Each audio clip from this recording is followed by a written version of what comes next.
Chapter 976. While Li Yundong was in a dilemma, the Japanese cultivation world was also in a deep dilemma. The Battle of Mount Koya made the Japanese cultivation world know a young man from the Chinese cultivation world. The Battle of Nazuno made the Japanese cultivation world realize the horror of Li Yundong as the top master in the Chinese cultivation world, and completely made Li Yundong famous. There were tens of millions of Buddhists in Japan, and many of them believed in the immovable wisdom king. It could be said that there were good believers. This situation was just like when Wu Qingyuan went east to Japan at the age of 14. This genius national player, who was known as the pinnacle of Go, the pinnacle of Tao, became a Japanese citizen in order to compete with the world's top Go players in Japan at that time. He rose to prominence at the time when China and Japan were at loggerheads. Japan was very hostile to this Chinese Go player and did not recognize his Japanese nationality at all. Wu Qingyuan played chess on the tip of the knife all day long. As long as he lost once in 10 battles, he would immediately be smashed to pieces. However, he did not lose. Not only did he not lose, but in the past 20 years, he had defeated all the 7 strongest players in Japan in 10 consecutive battles. Between 1939 and 1956, the Japanese Go world only did a few things: revoke Wu Qingyuan's nationality and disqualify him from participating in the Heninjo Games, the highest level of Go competition in Japan. Then they selected their strongest Go players through various tournaments and sent them to Wu Qingyuan for him to slap to death. Then they selected a new one for him to slap to death. 20 years later, the Japanese Go world found that this was not a good way. 7 national players were killed in a row in the Go world. They couldn't stand it anymore. No one could stop Wu Qingyuan, so they found a member of the club and knocked him away at the gate of a community. From then on, the Japanese Go world was no longer ravaged by Wu Qingyuan. However, a few years later, especially in the middle and late 1970s, China's Go rose rapidly. Nie Weiping, the chess sage, appeared out of nowhere and defeated 6 top Japanese Go players in a row, shattering the Japanese dream of being the best in the world. At this time, the Japanese people's self-esteem was seriously damaged. They found that they had been ahead of the world for decades or even hundreds of years, but they were suddenly overtaken by the Chinese. They wanted to find someone to defeat Nie Weiping, but they couldn't find anyone. At this time they found a good target: Wu Qingyuan. Therefore they began to recognize everything about Wu Qingyuan, granting him citizenship and various honorary titles. They also boasted shamelessly that the world's #1 chess saint, Wu Qingyuan, was from Japan. They also trumpeted that Wu Qingyuan was the strongest in the world and that Nie Weiping was not even worthy of carrying his shoes when compared to him. The clowns of the island countries had been playing this kind of trick for thousands of years. As the reincarnation of the immovable wisdom king, although things were different, the truth was almost exactly the same as that of Wu Qingyuan. When the Japanese found that Masako Tachibana, the strongest in their civil war, could not withstand a single blow from Li Yundong, and when they found that their mystical silver fox with a pale face was finally defeated by Li Yundong, they had already realized that the whole Japanese cultivation world could not stop this powerful and frightening young man. But when they found that Li Yundong was actually the reincarnation of Wisdom King, the Japanese couldn't help but get excited again.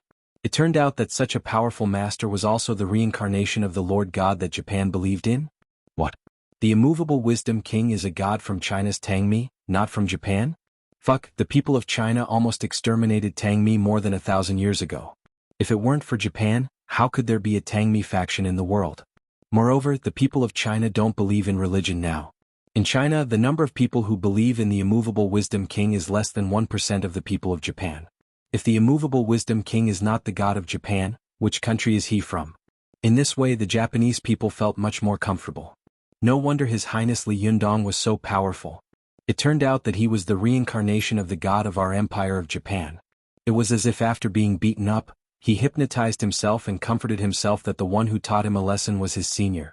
Japan paid attention to the order of merit and virtue. Losing to a senior was not a shameful thing. It was natural and justified. But the biggest difference between Li Yundong and Wu Qingyuan was that Wu Qingyuan was a genius in chess and an idiot in other aspects. If he didn't play chess he would be a good for nothing. He had no value in the world at all. All the value in his life lay in playing chess. Therefore, after the Japanese recognized all his honors and status, he did not refuse or refute them. He was still not surprised or happy. He still played chess honestly and studied chess skills. But Li Yundong was different. Although he was a great genius in cultivation, he was not like Wu Qingyuan, who was nothing without Go. Li Yundong was a sentimental person. At the beginning he had cultivated for Su Chan and longed to become stronger. Therefore he could do all kinds of horrible things for Su Chan. Therefore when the Japanese added Wu Qingyuan's honorary status, Wu Qingyuan accepted it. But when the Japanese wanted to add all kinds of honorary status to Li Yundong, they happened to meet the mystical silver fox possessing Su Chan's body. As a result, the Japanese cultivation world was completely tragic. Because of Li Yundong, this group of Japanese people was severely taught a lesson by the mystical silver fox. When they returned to Japan to hold a funeral, all the sects in the Japanese cultivation world were holding funerals. There was no sect that didn't do funerals at all. Even Ise Shinto, who had suffered the least damage, had no choice but to do something unnecessary due to the pressure. Both Xinguang and Chuyun pretended to cry in front of all the gods. However, they pretended to cry, but many sects in the Japanese cultivation world were really crying. Their hatred for Li Yundong exploded in an instant, almost reaching the critical point. The soul of the mystical silver fox had been completely scattered. It was impossible for them to take revenge on the mystical silver fox. Even if they wanted to find trouble, they could only fall on Su Chan's head. But what was the difference between falling on Su Chan's head and falling on Li Yundong's head? The Japanese cultivation world could find out clearly that many of those who had offended Li Yundong were living a good life, but because of Su Chan they had annoyed Li Yundong. Their bodies and souls had been destroyed and they were no longer in the world. Looking for trouble with Su Chan? *CK Everyone calm down. The Japanese cultivation world had a deep hatred for China and anti-Chinese soil. Previously, because of Li Yundong's extremely strong power, they had no choice but to yield. Fortunately, the pro-China party could find such a reason as the reincarnation of Wisdom King to force them to yield.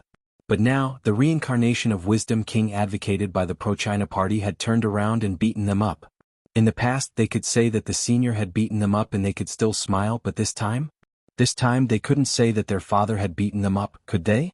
No matter how shameless a person was, he wouldn't be so shameless, would he? Therefore this time the Japanese could no longer find any reason to flatter Li Yundong. The anti-Chinese party and the anti-Chinese party instantly gained the upper hand. If it weren't for the fact that they had been badly injured and they really felt that they couldn't beat Li Yundong, they would have immediately sent out all their elites and rushed to China to take revenge. At this time, in the Wishing Temple, the headquarters of the Pure Land True sect in the Japanese cultivation world, a young monk was holding an old monk and crying loudly. In the Imperial Shadow Hall with white walls and gray tiles, the young monk looked extremely young. He was only about 15 or 16 years old. He had delicate features and a good foundation. The old monk in front of him was extremely old, and his two snow-white eyebrows almost reached his ears. The young monk hugged the old monk and cried, "Your Highness, why is this happening?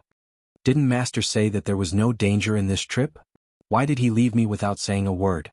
This old monk was called Iki Rain-T, a leading figure in the Imperial Shadow Hall of the Pure Land True sect. She was one of the 8 yellow-robed monks of the Pure Land True sect. Her cultivation and experience were extremely high. Iki Rain-T patted the young monk on the shoulder and sighed, saying, "Dongming Wasu, that's because he mistakenly trusted an untrustworthy person. If it weren't for my special identity, I'm afraid I would have ended up the same as him." The young monk called Dongming Wasu raised his head, revealing a face with delicate features, red lips and white teeth. If it weren't for the fact that his voice was clearly that of a man, he would have looked like a girl. Dongming Wasu knew that the old monk in front of him was not an ordinary person. He was one of the members of the Japanese royal family. In the past, the Japanese royal family fought for power and profit. Although the losers were not killed, they often chose to shave their hair and become a monk. There was no surname in the Japanese royal family. Before Iki Rain-T became a monk, she had no surname or name. She only had the title of the royal family. After becoming a monk, everything was empty. Naturally, her previous name had to be changed. Therefore, after Iki Rain-T failed in the struggle, she shaved her hair and became a monk, giving herself such a name. He was born in a noble family and had high talent. After decades of cultivation, he had reached an unpredictable realm. His cultivation was even higher than that of the suzerain of the Pure Land True sect. This time, many masters of the Pure Land True sect followed the suzerain to China. As the leader of the Imperial Shadow Hall, he was supposed to follow them.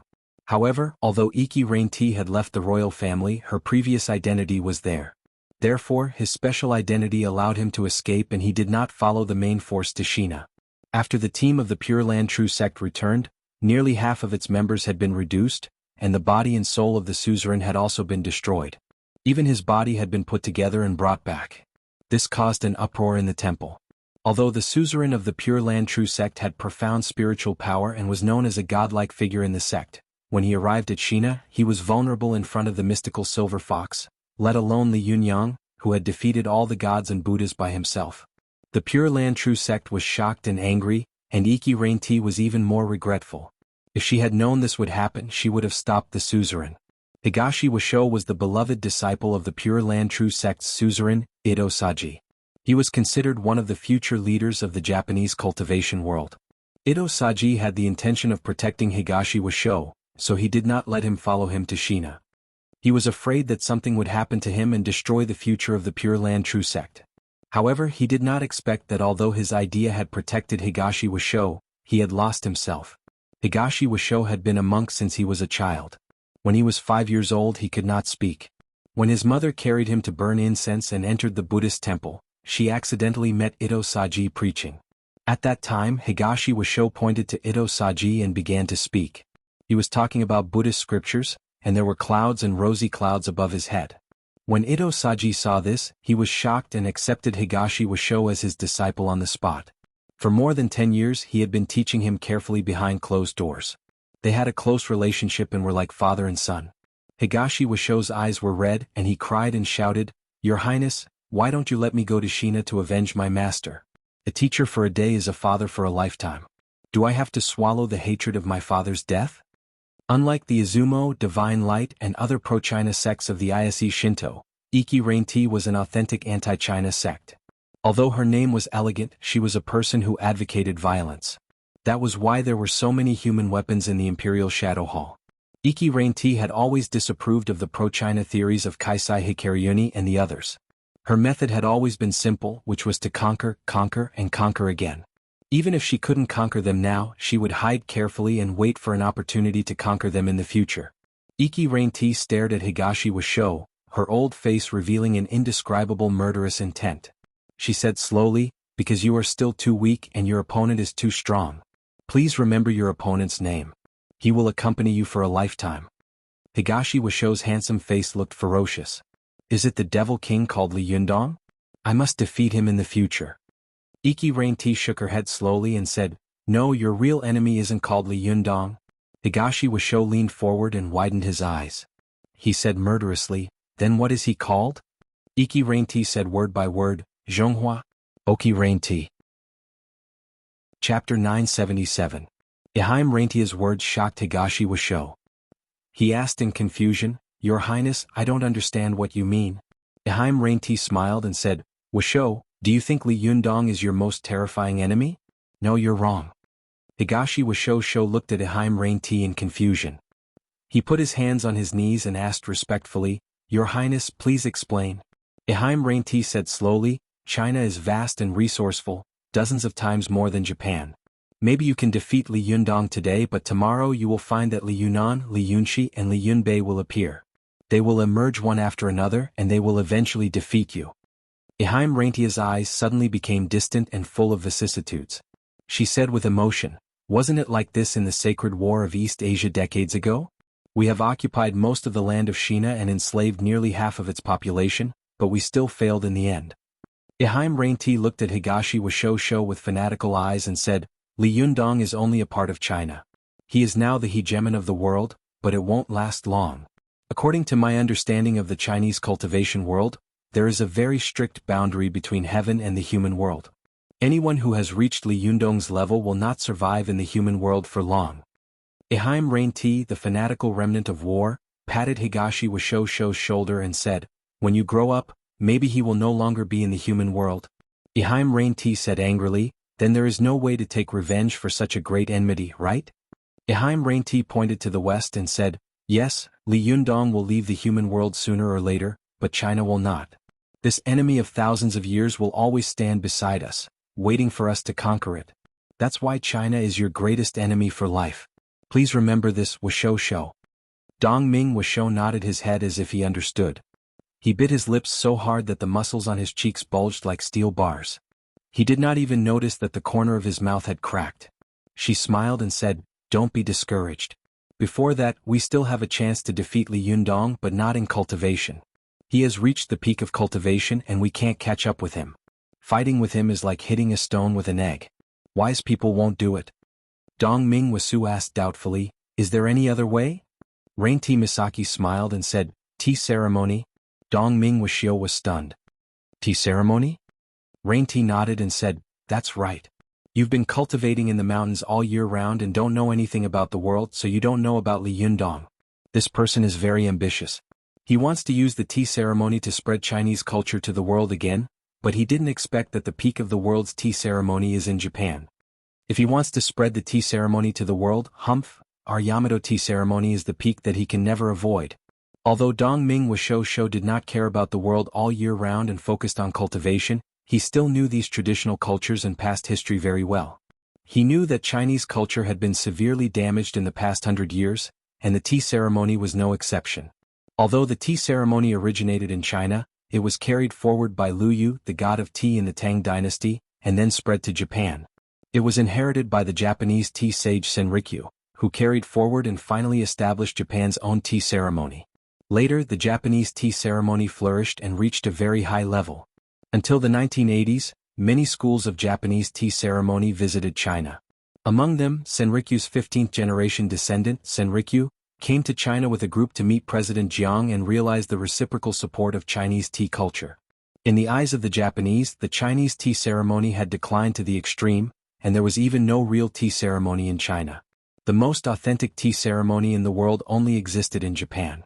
Therefore, if Li Yundong came to Japan to fight, the entire Japanese cultivation world would have to raise their hands and surrender. But if he came to Japan to fight, the Japanese would not agree. Instead of using his strengths, he wanted to use his weaknesses. Wasn't this giving up his strengths for his weaknesses and humiliating himself? Higashi Wuxia couldn't believe his ears. He asked in great astonishment, will Li Yundong really come to Japan to fight tea? Rain-T Misaki laughed and said, now the Tanaka conglomerate has gone to China to beg Li Yundong to go to Japan to establish the foundation of the Desanxian. Based on my understanding of him, he has always liked to face difficulties and go against heaven, so he will definitely agree. If he wants to make a name for the Desanxian in Japan and establish his position, he must participate in the tea competition. Rain-T Misaki smiled proudly and said, Wuxia, let's open our eyes and see if the invincible Li Mingwang will fall this time. Higashi Wuxia nodded doubtfully. He still couldn't believe that Li Yundong would give up his strengths for his weaknesses and come to Japan to fight tea with them. But what he didn't expect was that Li Yundong would agree. I promise you. Li Yundong said solemnly to Tanaka Misa in front of him. Tanaka Misa, who was lying on the ground, raised her head in surprise as if she couldn't believe her ears. Tanaka Misa looked at Li Yundong in surprise and then lay back down. Her thoughts were not as complicated as Rain-T Misa and the chaebol behind her. The little girl's thoughts were very simple. Finally, she could see the abilities of this great hero in her own country. Japanese women were very strange. They had a strong national character and naturally worshipped the strong. Once they identified a person or thing, they could do things that most women in the world couldn't do. Jiang Zuomei, the wife of Jiang Bailey, who was known as the flower of the famous generals in the Republic of China, used to be the head nurse of the Japanese legation in China. Once, when she was taking care of Jiang Bailey, she fell deeply in love with him. Later, she abandoned her family, changed her name, and even abandoned her nationality. She followed Jiang Bailey until her death. During the anti-Japanese war, she followed Jiang Bailey to fight against the Japanese. She cut off all contact with her relatives in Japan and didn't teach her children to speak Japanese. After Jiang Bailey died, she was a widow for the rest of her life. Guomorua, Gu Hongming, Li Shadong, and Lu Sun had Japanese women who loved them deeply, and all of them were loyal to them until their deaths. Compared to men, women were born to treat things that they were interested in or liked to worship. Emotions, patriotism, family values, traditional ethics, and so on could all be discussed, but Japanese women did it in the purest way. In particular, Tanaka Misa had been spoiled since she was a child. She didn't care how the Japanese cultivation world had been ravaged by Li Yundong or how deep the hatred between the two sides was. She just wanted to see with her own eyes how amazing this great hero and master, who had been rumored to be, was. After Tanaka Misa prostrated herself, she said with joy, then I'm looking forward to Li Jun's performance. When Li Yundong heard Tanaka Misa's words, he couldn't help but be stunned. Performance? What performance? Tanaka Misa raised her head and looked at Li Yundong curiously. She said, yes, Li Jun has come to visit. Aren't you going to perform a tea fight first? Li Yundong suddenly understood.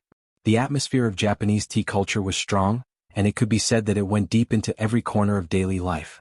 Before a qualified Japanese bride got married, the tea ceremony was a compulsory course.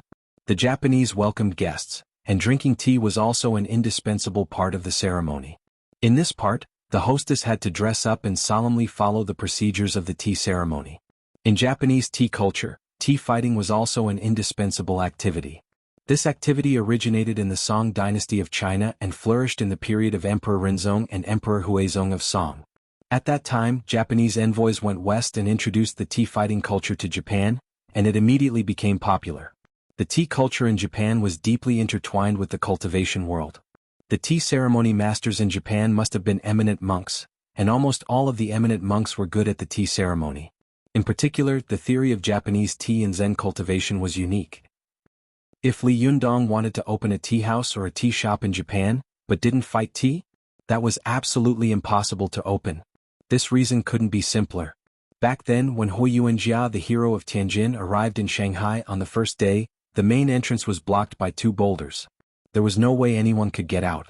If Wuxia could not kick the 2 boulders away, he would have to return home immediately. This principle was applicable in the fields of fighting, martial arts, literature, tea, chess, and so on. If Yi Wen wanted to open a martial arts club in Foshan, he had to first win against other martial arts clubs before he could be qualified to open a club. If Li Yundong wanted to open a tea house in Japan, he had to win against the most famous local tea ceremony master in a tea fight. Only then would he be qualified to take root and gain their recognition.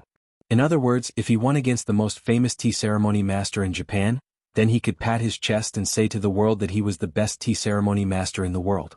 At that time, Desanxian wouldn't need to advertise at all, and people would flock to it, especially in Japan, a country where the strong were respected. Li Yundong understood this, so he smiled and said to Tanaka Misa, "Don't worry, I will participate." Tanaka Misa immediately beamed with joy. If it weren't for the fact that her strict upbringing had been deeply ingrained in her bones, she would have jumped up with excitement. After Tanaka Misa got up, she retreated respectfully. She only put on her shoes when she reached the door. Then she retreated out the door and bowed respectfully to close the door with the 2 bodyguards who were waiting at the door. After closing the door, Li Yundong couldn't help but feel strange. Although he instinctively felt that there was a reason behind it, he saw that Tanaka Misa was so happy and didn't seem to be pretending. He couldn't help thinking to himself, "Am I thinking too much and gauging the heart of a gentleman with my own mean measure?" Li Yundong turned his head to look at Ziyuan, who had been silent all this time, and asked, "Ziyuan, what do you think?" Ziyuan kept shaking her head and said, "The realm of tea art in Japan is so high that it's hard for others to imagine. Moreover, if we fight according to the rules of Japanese tea art, I'm not sure I can win." Li Yundong laughed and said, "Who said you were going to participate in the tea competition?" "I'll go." Ziyuan was stunned. Zhou Qin and Su Chan, who were next to her, also looked at him with their eyes wide open. They were tongue-tied. "Ah, you'll go?" Li Yundong smiled and said, "Yes, of course I'll go." Su Chan and Zhou Qin looked at each other with strange expressions. Li Yundong was good at fighting, but the tea ceremony was probably not much better than his chess skills, right? If he went, wouldn't he be asking to be humiliated? Chapter 978. There was no more complicated relationship between countries in the world than the relationship between China and Japan. The 2 countries were like 2 sides of a mirror, and one side was almost the reflection of the other, especially in terms of cultural heritage. Please remember our website. Most of the Japanese culture originated from China. In the history of the Japanese nation, no matter which page was opened, the traces of Chinese history were deeply imprinted. In the past, the Japanese people tried hard to de-Chinese, just like what the Koreans were doing now. They wanted to say that the whole world was created by the Japanese. But after doing this for a while, the Japanese were depressed and desperate to find that if they wanted to de-China, Japanese culture would disappear, and the history of the entire Japanese people would have to be rewritten. Even the most extreme right-wingers wouldn't be able to complete such a huge project by deceiving themselves. Therefore, they simply stopped trying to de-Sinicize from the root. Instead, they tried to find a conclusive evidence in any aspect of culture and history. That was, the culture of the great Japanese Empire did indeed originate from China, but today in all aspects, it had already passed through China.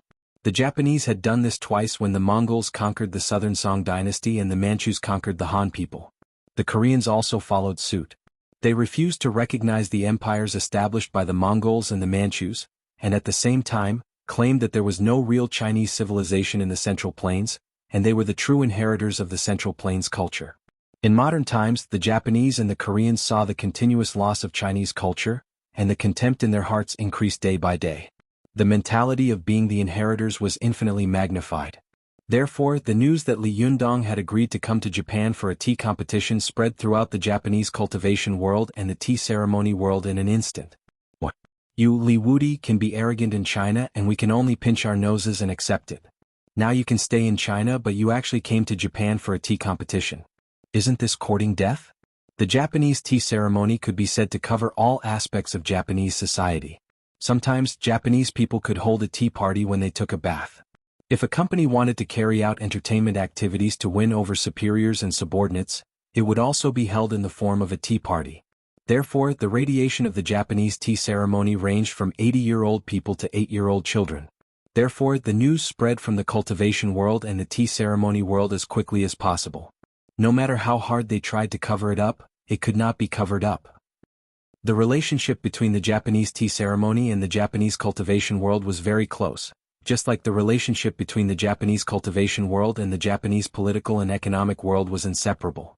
This matter attracted a lot of attention from the whole country of Japan, and therefore caused a huge wave, so that the eyes of the whole country of Japan could not help but cast from the tea ceremony to the cultivation world. It was too easy to dig up a person's background in modern society.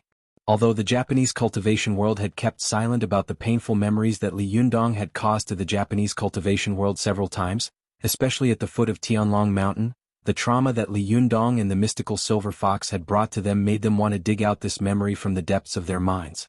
But now that it had been dug out, the Japanese cultivation world quickly became aware of the current Japanese cultivation world's hatred for Li Yundong.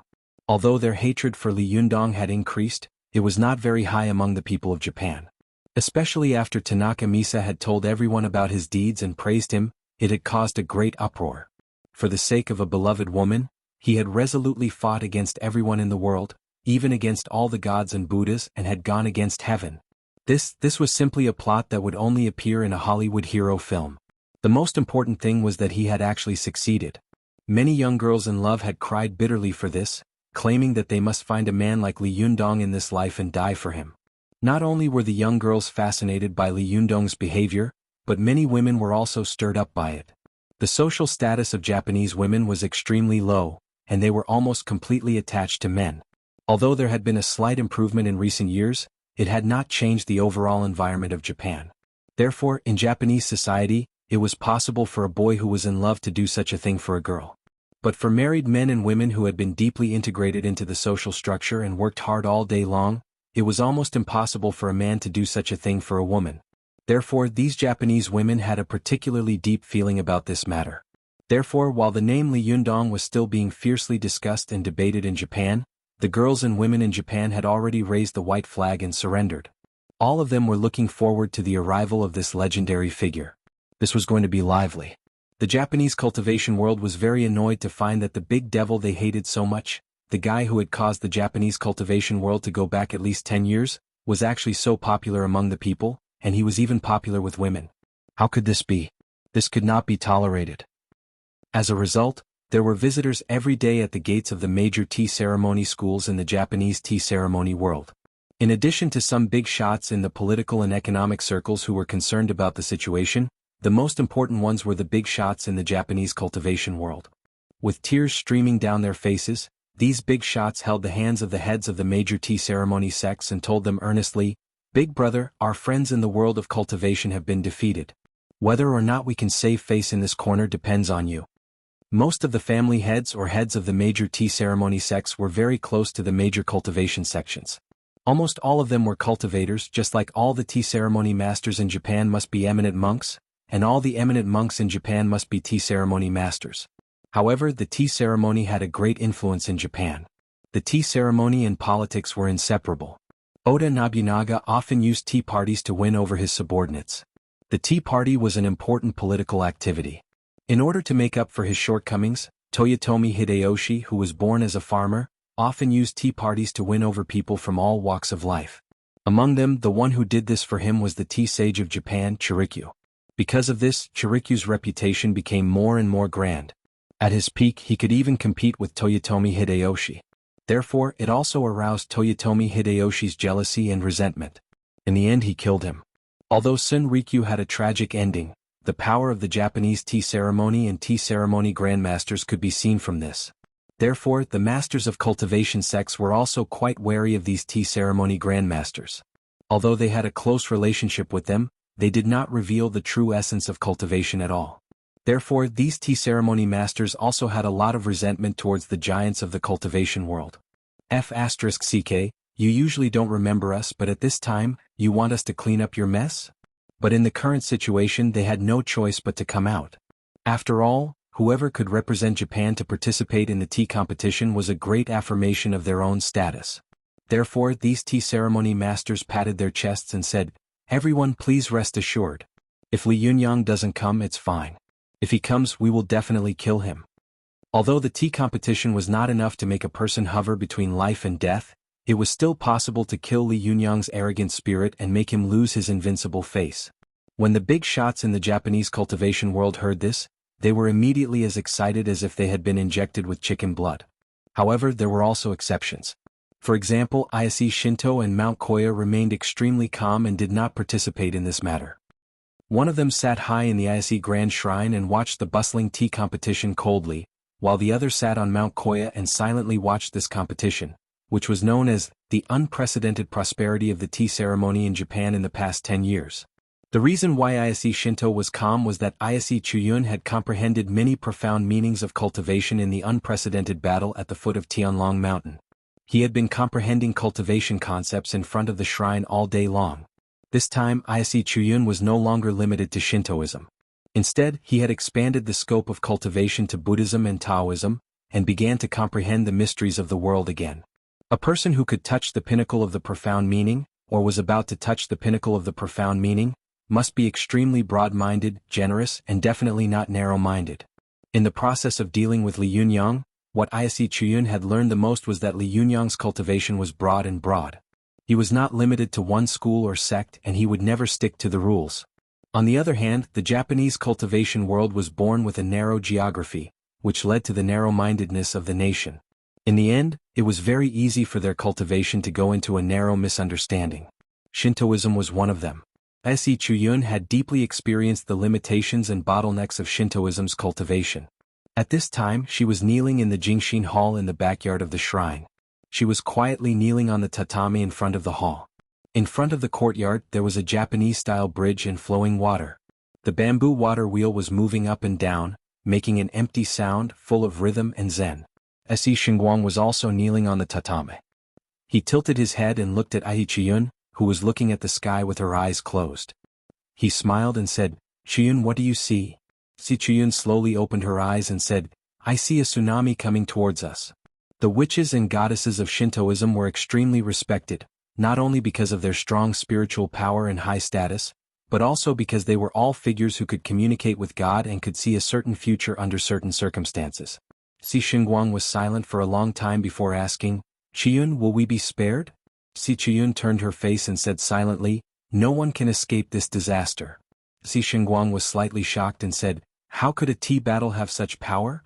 Ise Chuyun shook her head. "It's not just a tea battle. The tea battle is just the beginning." After that, she closed her eyes again as if she had fallen into a deep meditation. Ise Shingguang raised his head and looked at the surging wind and clouds in the sky. He sighed softly and shook his head slowly. At this time, Li Yunyang, Su Chan, Zi Yuan, and his eldest disciple, Zhou Qin, had just arrived in Japan. As soon as they arrived, the whole country immediately became excited.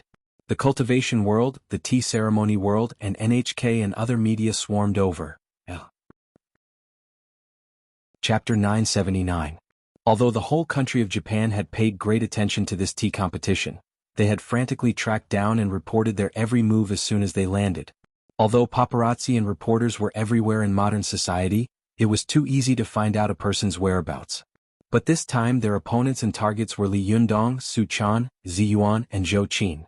Among them, one represented the highest peak of the Chinese cultivation world, and the other three were the Fairy Immortal, Earth Immortal, and Fox Immortal, who had become famous in the Japanese cultivation world after the battle with Nazuno. If they wanted to hide, no one in the world could find them.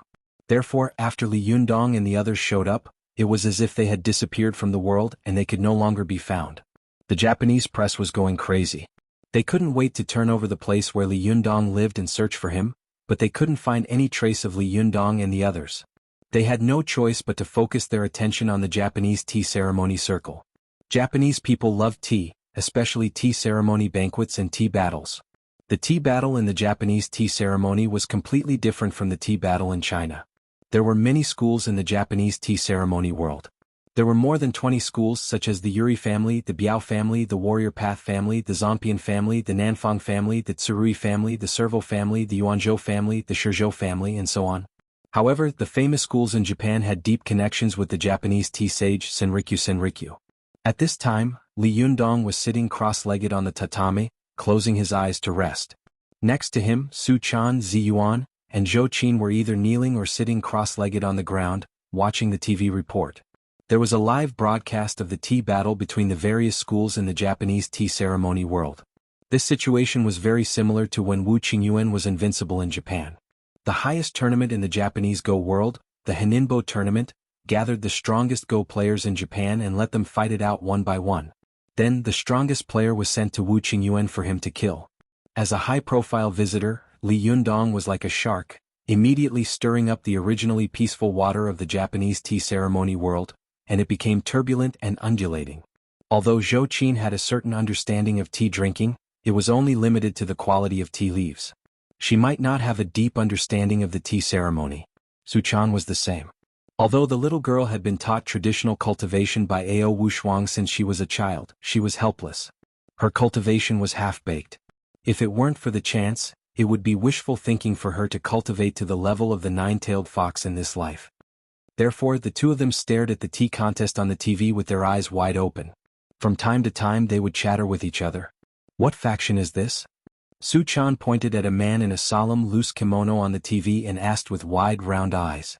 Zhou Qin tried hard to see a few Chinese characters occasionally appearing in a series of Japanese words on the TV screen.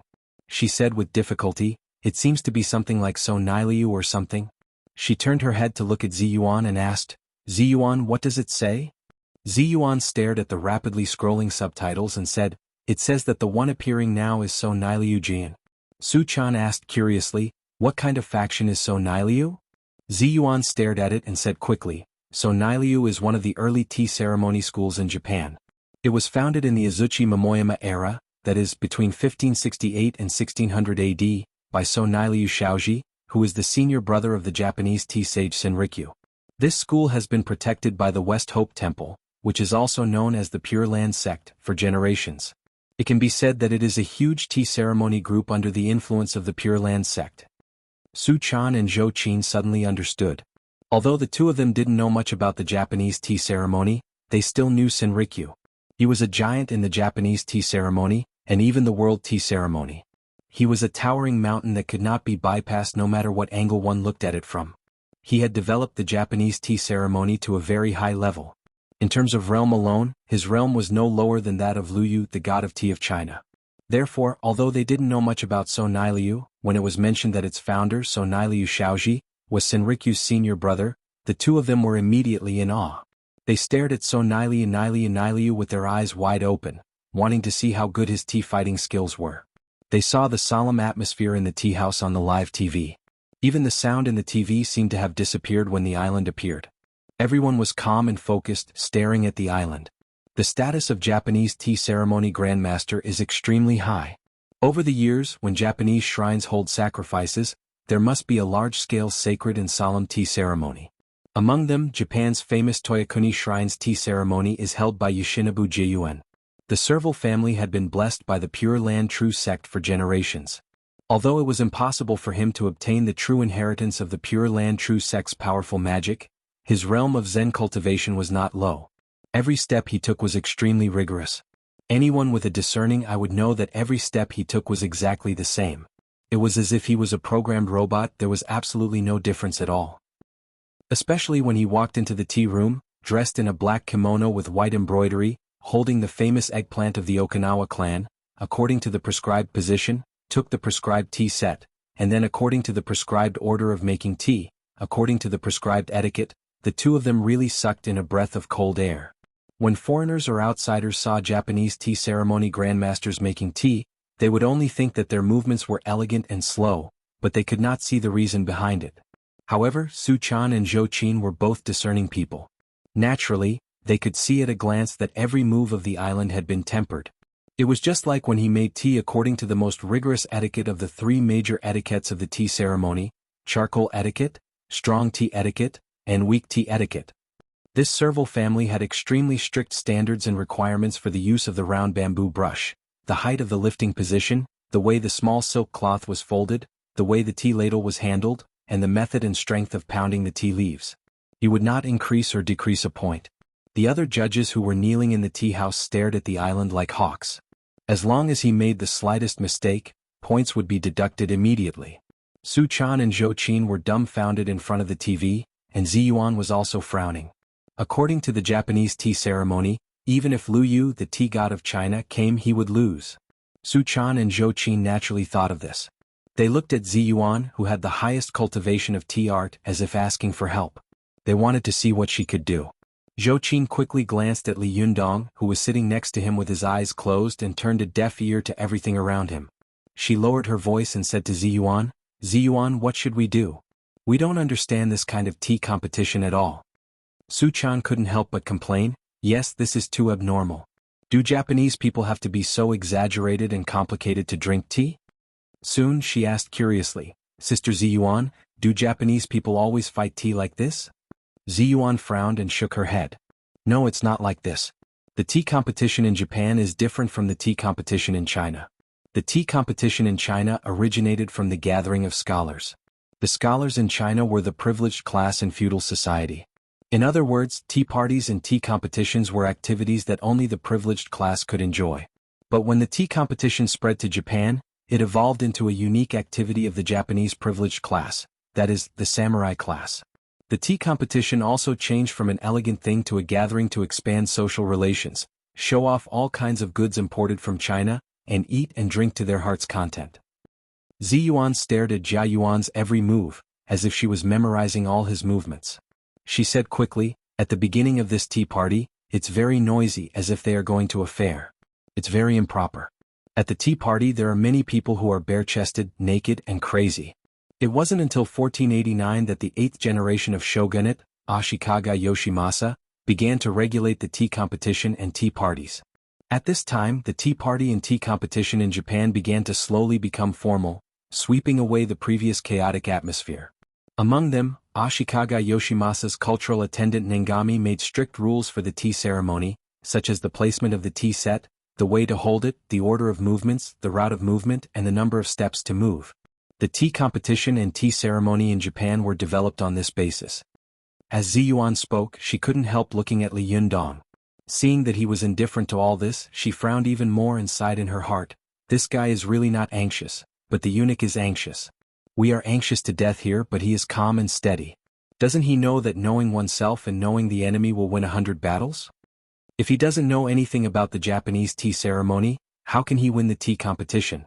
And Ziyuan looked down at a purple teapot in front of her, and she was even more worried in her heart. "Although my top-grade Huangshan Yunfeng tea is an immortal tea, I'm afraid it won't be enough to compete with the top-grade tea stored by the Japanese tea family for generations on such a grand occasion." There were only a few aspects to a tea competition. The quality of the tea was extremely important. If the hardware was defeated at the beginning, then there would be no need to fight. No matter how fast the abacus was, it was impossible to be faster than a large electronic computer. Thinking of this, Ziyuan was worried.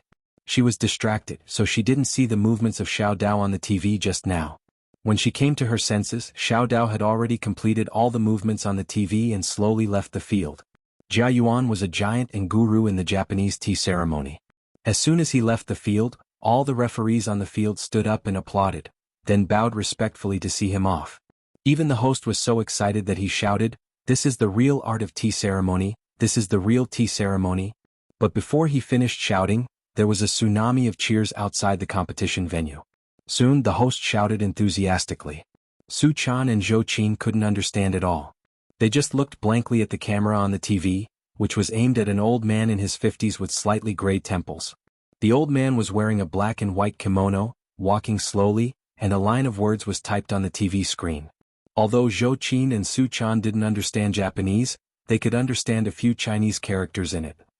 It clearly said, Qian Jingji, the 16th generation descendant of the tea sage Qian Rixiu. Su Chan and Zhou Qin looked at each other. Su Chan couldn't help but ask in surprise, is this Qian Jingji so famous? Ziyuan said with a heavy heart, Qian Rixiu's prestige in the Japanese tea ceremony world is unimaginable to ordinary people. The Qianjiaoyou he founded is the most influential tea ceremony school in Japan, and the Qianjiaoyou represented by Qian Jingji is the leading school in the Japanese tea ceremony world, just like the Longhu Mountain of Chinese Taoism and the Wutai Mountain of Chinese Buddhism. The level of tea ceremony of the island in front of us is already so high. I really can't imagine how high Qian Jingji's level of tea ceremony will be. While she was speaking slowly, she saw a few people suddenly come in from the front yard gate. The leader was led by a Japanese man who kept bowing and walking inside. As he walked, he shouted, Master, I'm here. Why didn't you tell me that such a big thing had happened? Ziyuan turned her head and was overjoyed. She stood up and greeted him, You're finally here. Where's the tea? Did you bring the tea I asked for? It was even later, but tonight should be the last busy night recently. I've been really busy recently, staying up all night every day. Besides, which hero is so generous as to stamp the cover of my book so that it can't be seen? Chapter 980. It was none other than Qin Kai, the second disciple of Li Yundong, who was much older than him. Bubble Qin Kai had gone abroad to discuss business before, and no one had informed him of Li Yundong's situation. By the time he got the news and rushed back, Li Yundong had already agreed to go to Japan to participate in the tea competition. Ziyuan couldn't stop Li Yundong, so she had to think of ways to help Li Yundong win in the tea competition. One of them was to ask Qin Kai to use his connections and resources to get the best tea in the world. After Qin Kai received the news from Ziyuan, he immediately set about this matter. In this world, it was all thanks to him that he was able to get a set of extremely precious tea sets and a jar of extremely rare tea leaves in the shortest time possible. Behind him, his daughter, Shen Hui, was holding the tea set. Shen Hui carefully held a set of wooden tea sets in her hands and walked carefully. After entering the door, she dared to look inside. When she saw Li Yundong, she quickly lowered her eyes. After the Japanese boss welcomed the two of them into the door, he turned around and left. But no matter how he thought about it, he couldn't have imagined that these people were Li Yundong and his group, who were now the talk of Japan. After Qin Kai entered the door, he saw that Li Yundong was meditating with his eyes closed. He was stunned, and then his footsteps were very light. He walked to Ziyuan's side and asked in a low voice, Master, are you meditating? Ziyuan smiled bitterly and said, I don't know. Maybe. What tea did you bring? Qin Kai smiled mysteriously and said, Open it and see for yourself. Shen Hui stepped forward and handed the teapot to Ziyuan. Ziyuan took it. As soon as she opened the lid, a fragrant smell came from inside. The fragrance assailed her nostrils, and in an instant, the whole room and yard were filled with the fresh smell of tea. Su Chan couldn't help but say, It smells so good. What tea is this? Zhou Qin also widened her eyes and looked at it. Ziyuan glanced at the teapot and saw that the tea leaves in the teapot were black and long, like melon seeds. They didn't look obvious, but they smelled fragrant and had the fragrance of orchids. She raised her head and asked, Wui de Hong Pao? Qin Kai excitedly gave a thumbs up. That's right. Zhou Qin asked curiously, Is it the De Hong Pao from the mother tree? De Hong Pao could be said to be one of the most valuable tea leaves in the world.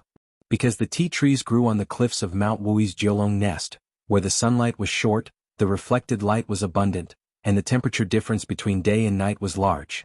Moreover, there was a fine spring at the top of the cliff all year round. There were only 6 De Hong Pao tea trees in the world that could grow in such an environment. Although scientists had used asexual reproduction in the 1980s to reproduce De Hong Pao in batches, due to the change in their growing environment, the tea quality of these De Hong Pao tea leaves could not be mentioned in the same breath as the tea leaves picked from the cliffs of Jiulong Nest. Because of this, the 6 De Hong Pao trees were also known as the mother trees. The tea leaves harvested from them were worth tens of times more than gold. The rarest thing about the De Hong Pao that Qin Kai brought was that it happened to be tea leaves picked during the Qingming festival. In the tea leaves there is a saying, 3 days early is a treasure, 3 days late becomes grass.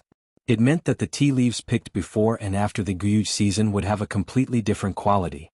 The poet Hu Jiao also wrote, Chalcedony is cooked before the Guyu in the morning, and spring tea is the freshest. It was referring to the tea leaves before the Guyu, which were of the highest quality. The Qingming festival was the season before the Guyu. Although this season was already a useless cultivation time for the cultivation world, it was the golden time for the tea world. The Japanese tea ceremony world was naturally well aware of this, so almost every tea battle in the Japanese tea ceremony world was held during the Qingming festival. At this time the tea leaves were fresh and tender, which was the most suitable for tea battles. Therefore Chen Wankai proudly pointed to the tea leaves in the tea can and said, "This was bought by a tea house owner who spent a lot of money to get it through the back door. In the end I robbed it." This kind of mother tree de Hong Pao before the rain was not something that could be bought with money alone. No one knew what methods Shen Wankai had used to snatch these tea leaves, which were dozens of times more expensive than gold, from the hands of others. Su Chan and Zhou Qin naturally knew how expensive this tea was. Even though Li Yundong was not a poor man now, if de Sangxian wanted to buy such top-grade tea, he had no way to do so even if he had money, and even if he had connections he didn't have enough money. Zhou Qin picked up a piece of tea with her hand, sniffed it and said with a smile, "This is good. At least I won't lose to others in terms of tea leaves." Su Chan looked at the tea leaves and blinked.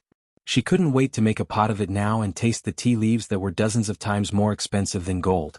Ziyuan's heart also relaxed a little. She looked at the tea set in Xin Hui's hand. Seeing her gaze, Xin Hui untied the outer packaging. Ziyuan saw that there was an antique tea set inside. The first thing she saw was the rabbit hair teacup. Ziyuan looked up at Li Yundong and asked, "Li Yundong, say something. What do you think of such a tea set and tea leaves?" Li Yundong smiled slightly, opened his eyes, took a look and said with a smile, "Very good." Su Chan, Ziyuan and the others were all delighted, but as soon as they smiled, Li Yundong shook his head and said, "But we still can't win the tea competition." The people in the room looked at each other. Chen Wankai couldn't help but ask anxiously, "Master, what else are you missing? Tell me, I will definitely find a way to get it." Li Yundong laughed and pointed to Qian Jingji, who was performing the tea ceremony on TV, and said, "Do you think it's possible for us to win if we make a last-minute effort and compete with the Japanese tea ceremony according to their rules?" Ziyuan leaned forward slightly and asked, "Li Yundong, you don't want to lose the game on purpose like you did with Zhang Tianshi, do you?"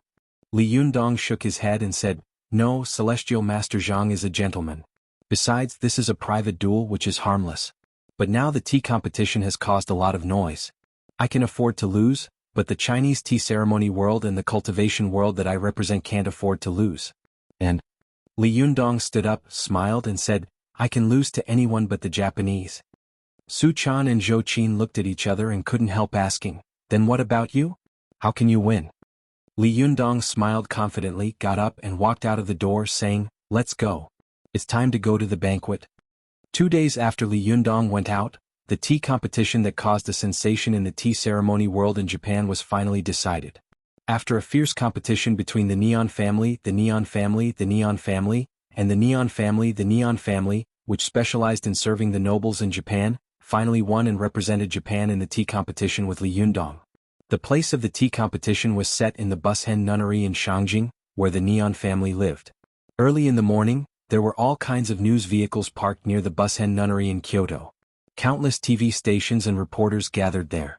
The reporters and hosts from various Japanese TV stations were loudly reporting what was about to happen here. The head of the Neon family, Qian Jingji, had already taken a bath and changed his clothes early, waiting at the gate of the Bushen Nunnery.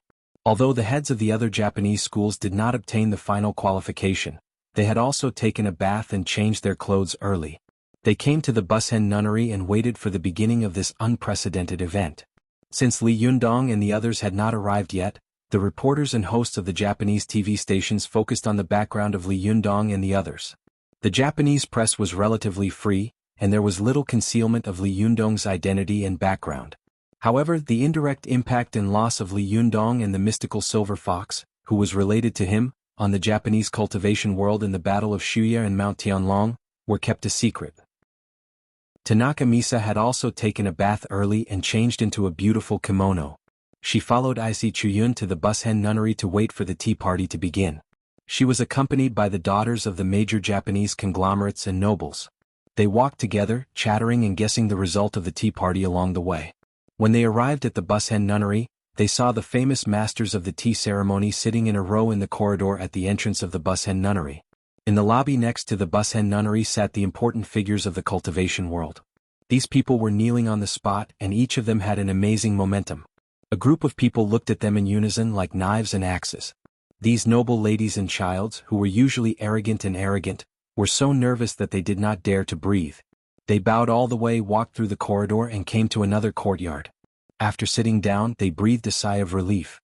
When a gust of wind blew through the hall, they found that their backs were covered with a layer of cold sweat.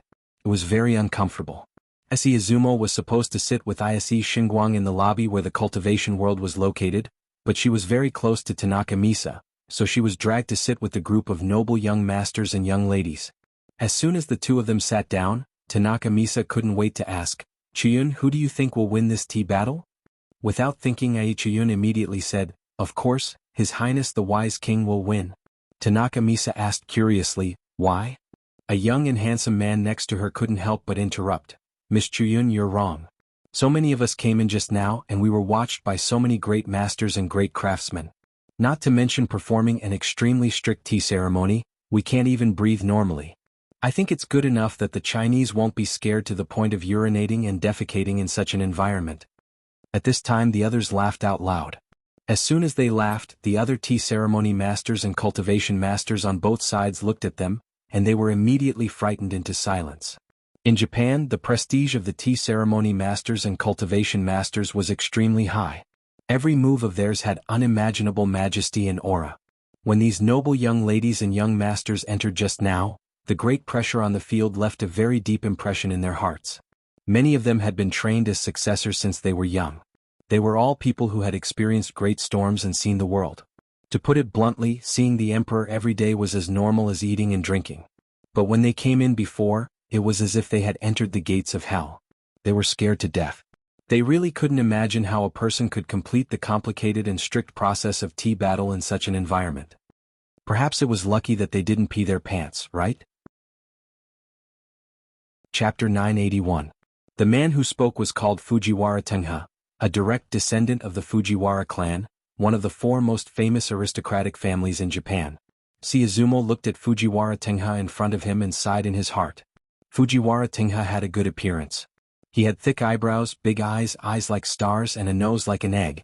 He was tall and strong, standing at 187 meters tall. He had an innate aristocratic temperament. When he was studying at the University of Tokyo, he had once caused a commotion among all the girls in the school. Although Fujiwara Tengha was not an idiot, he was still far from his ancestor. His ancestor was Fujiwara Bubi, a famous minister during the Great Reform launched by Emperor Xiaoda of Japan. This Fujiwara Bubi was the actual founder of the Fujiwara clan, one of the four most famous aristocratic families in Japan. The Fujiwara clan was also one of the first great families in the cultivation world of Japan. Their ancestors had held the position of great priest for generations.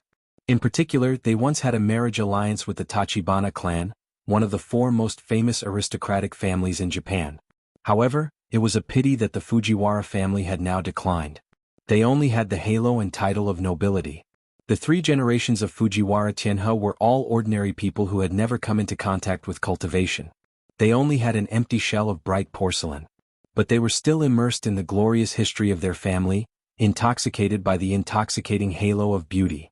They refused to open their eyes to look at the world, acting like they were above their heads. On the surface, Fujiwara Tengha admired Tanaka Misa very much, but in fact he wanted to use Tanaka Misa to strike up a conversation with Ise Izumo. Although he was born into a noble family, and his ancestors had held important positions such as great priest and great priest for generations, the Ise family was also one of the most famous aristocratic families in Japan. In particular, Ise Izumo was known as the most outstanding genius in Japan in the past 200 years. He was also the Ksitigarbha goddess.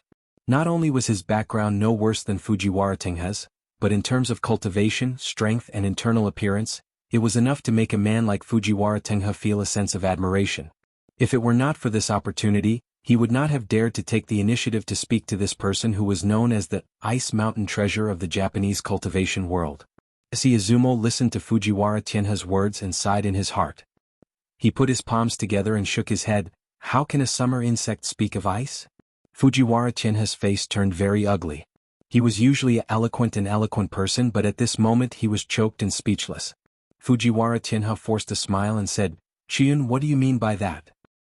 Ise Izumo glanced at Fujiwara Tianhe and sighed, "Never underestimate an enemy that hates you, or it will affect your judgment of him. Although in the eyes of many of us, Li Yundong is an enemy of the alien race, you have to admit that his cultivation has reached the level of God. What he can do is not what mortals like you and I can imagine." Ise Izumo was about the same age as these young masters and young ladies, and she was the goddess of the Ise Grand Shrine. Even if she met the Mikado would be very polite to her. Therefore, when she sat among this group of people, she seemed to be the leader. When these words came out, everyone was shocked, even Tanaka Misa. Tanaka Misa knew her best friend's ability best. She said in surprise, "Izumo, if you are also a mortal, then what are we? You are not a mortal, are you?" Everyone agreed when they heard this. Although they were arrogant, they were extremely convinced of Ise Izumo. In their opinion, if Ise Izumo was an ordinary mortal, then what were they? Insects? Aliens? Reptiles? At this time, if someone like Ise Xingguang was here, he might have just laughed it off. However, Ise Izumo was a person who did things her own way. She only cared about what she said and didn't care about what others thought. Thus, she let out a long sigh and said something shocking, "In front of the battler Heavenly Lord, we are all mortals." Battler Qianzuan. Although the young masters and young ladies here didn't know who had given Li Yundong this nickname at this time, they could feel a kind of cold majesty from these four simple words. It was as if he was looking down on the world and it was about to come out. They were all silent and speechless for a long time. The Bushen nunnery was originally quiet. The Japanese tea ceremony paid attention to harmony, respect, purity, and silence. The tea ceremony masters here were almost all taciturn. A person could sit in front of a tea set for a whole day just like an eminent monk. Therefore, when they sat in the corridor of the Bushen nunnery, they were like a row of sculptures, motionless and not even blinking, let alone whispering to each other. Most of the other leaders of the Japanese cultivation world were the same. Therefore, as soon as these young masters and young ladies quieted down, the whole Bushen nunnery immediately fell into silence. It was so quiet that even a pin drop could be heard. Only the hosts and reporters of the major media outside the Bushen nunnery were talking about the situation of the Bushen nunnery to the cameras. While it was quiet here, suddenly there was a burst of noise outside. The people in the Bushen nunnery could hear the decibels of these hosts and reporters suddenly increase several times. Almost all of them were exclaiming and screaming, and there was a huge noise like a tsunami outside. Most of these noises were the screams of fanatical women. The screams shook the sky and made people stare. The young masters and young ladies in the Bushen nunnery stirred and stood up one after another. They couldn't wait to look out and see what was going on outside. The masters of the various schools of tea ceremony sitting in front of the Bushen nunnery also leaned forward one after another, their eyes slightly widening. They knew that it must be Li Yundong. Sure enough, it didn't take long for a young man to appear in front of the Bushen nunnery. This man's face was like jade, and his skin was as delicate as smooth porcelain. Even looking at him from a distance, one would feel that his body seemed to reflect light, and his whole body was shrouded in a faint halo. It really made the young ladies on the scene palpitate with excitement. Their hearts were beating wildly, and their eyes were staring straight ahead without knowing it. Even Tingyuan Tianhe, who had disapproved of Li Yunyang before, couldn't help but widen his eyes. In terms of appearance and figure, he was almost better than the man in front of him, but this man had an indescribable temperament. He stood there without saying a word, with a slight smile on the corner of his mouth, giving people a feeling of a spring breeze caressing their faces. It made people unable to feel any hostility towards him. Even though he was arrogant and narrow-minded, he couldn't help but feel that he was not as good as him. Even the Chinese exclusion faction of the Japanese cultivation world, who had hated Li Yundong so much before, couldn't help but be tongue-tied when they saw him at this time. They couldn't produce any hatred or anger in their hearts. It was like a raging fire meeting the spring rain, or ice meeting the warm sun. Unknowingly, their anger was dissolved by Li Yundong's faint smile and disappeared without a trace. When a master like Ise Chuyun saw this, he couldn't help but sigh in his heart. His Highness Wisdom King's cultivation has already transcended the mortal world and returned to nature. As she was thinking about this, she couldn't help but get up and walk outside. As soon as Ise Chuyun moved, the others in the hall came to their senses. Everyone watched as Ise Chuyun walked to the door of the Bushen nunnery and bowed slightly to Li Yundong. Li Yundong also bowed slightly and returned the salute with a smile. Then she went straight out. Everyone was stunned. Tanaka Misa seemed to have woken up from a dream. She immediately jumped up and chased after him. When she reached the door, she bowed to Li Yundong with a red face. Without waiting for Li Yundong to return the salute, she ran away in a hurry, as if she would be on fire if she stayed any longer. As soon as Tanaka Misa chased after him, she saw countless long and short cameras shining at her. The cameras almost drowned her. Tanaka Misa was shocked. After squeezing out, she grabbed Se Chuyun's hand and whispered in surprise, "Chuyun, what are you doing? Where are you going?" Se Chuyun said without looking back, "Go back." Tanaka Misa was shocked. "The tea competition hasn't started yet. Where are you going?" Ai Chuyun turned around and shook his head. "No, it's over." Tanaka Misa was stunned. "What do you mean?" Se Chuyun sighed and said, "Li Yundong's realm has reached the pinnacle, transcended the mortal realm and returned to nature. Although the cultivation of fighting methods and the tea competition are different, the principles are the same. Chen Jingji can't win. The winner of this tea competition has already been decided." As soon as Se Chuyun finished speaking, there was a huge uproar around. The two of them were talking, but the reporters and hosts next to them heard it clearly. Se Chuyun could understand Li Yundong's realm, but they might not be able to. It was like people knew that diamonds were precious, but animals regarded them as rubble. These people immediately clamored and pointed their microphones at Ayase Izumo. Some of the more radical ones even questioned him face to face. There was a lot of noise outside, so the people in the Bushen nunnery naturally heard it. The faces of the big shots in the cultivation world of Japan changed. No matter what, it was not a glorious thing to be ridiculed and ridiculed by their own people in front of Li Yundong. Moreover, the person who had done this was an important genius in Japan. Even though Chen Jingji had cultivated for many years, his mind had long been as calm as still water. At this time he couldn't help but look angry. He got up, bowed to Li Yundong and made a gesture of invitation with his hand. The Bushen nunnery was not big. After the cultivators, tea ceremony masters, and noble young ladies were all sitting in the lobby, it became a little crowded. Therefore the reporters and hosts of the TV station were not allowed to come in. They were all waiting outside. Only Kei, with his unique conditions and background, had set up a few cameras in the Bushen nunnery for the convenience of the live broadcast. Except for the staff who were on duty, everyone else was driven out. Therefore, although the people outside did not know Chen Jingji's actions, the host in charge of the live broadcast in the TV station shouted loudly, calling it Chen Jingji's declaration of war. The hosts in front of the TV all supported Chen Jingji with righteous indignation. They denounced Ayase Chuyun's betrayal and said with certainty, cultivation and the tea ceremony are two completely different worlds. The battle of methods is about profound spiritual energy and powerful magic, while the battle of tea is about tea art. As the saying goes, different professions are like different mountains. Ayase Chuyun's words are really inappropriate, childish and ridiculous. At this time, Li Yundong followed Chen Jingji to the tea hall of the Bushen nunnery alone. Chen Jingji bowed slightly and said in a deep voice, "Mr. Li, please show us the Chinese tea ceremony." He wanted Li Yundong to show his tea art first. He was a great master in the tea ceremony world of Japan and even the world. It could be said that he stood at the peak of the world's tea ceremony. If he made a move first, the people who came later basically had no chance of winning. It could be said that they would be suppressed by his momentum and not be able to exert their normal strength at all. Therefore he took the initiative to suggest that Li Yundong go first, which could be regarded as a show of strength. But unexpectedly, Li Yundong smiled slightly, bowed politely and said, "I dare not. As the saying goes, a guest should follow the host's wishes. Please go first because I'm afraid that after I make the tea, you won't dare to make a move." This sentence immediately caused an uproar in the crowd. Everyone stood up immediately. Chen Jingji was even more shocked and angry. The host in the TV was dumbfounded and almost couldn't believe his ears. No one in the world had ever dared to say such a thing in front of Chen Lixio's descendants. The young man in front of them was the first. Was there anyone more arrogant than him in this world? Many Japanese viewers in front of the TV were stunned for a while, and then they were all furious. They all scolded, "Go eat shit. Lord Chen Jingji, teach this arrogant bastard a lesson." I still didn't have time to update before Christmas. I'm sorry to all my readers and wish you a late Christmas. Did you have a happy Christmas? I hope that you can be so happy every day in the future.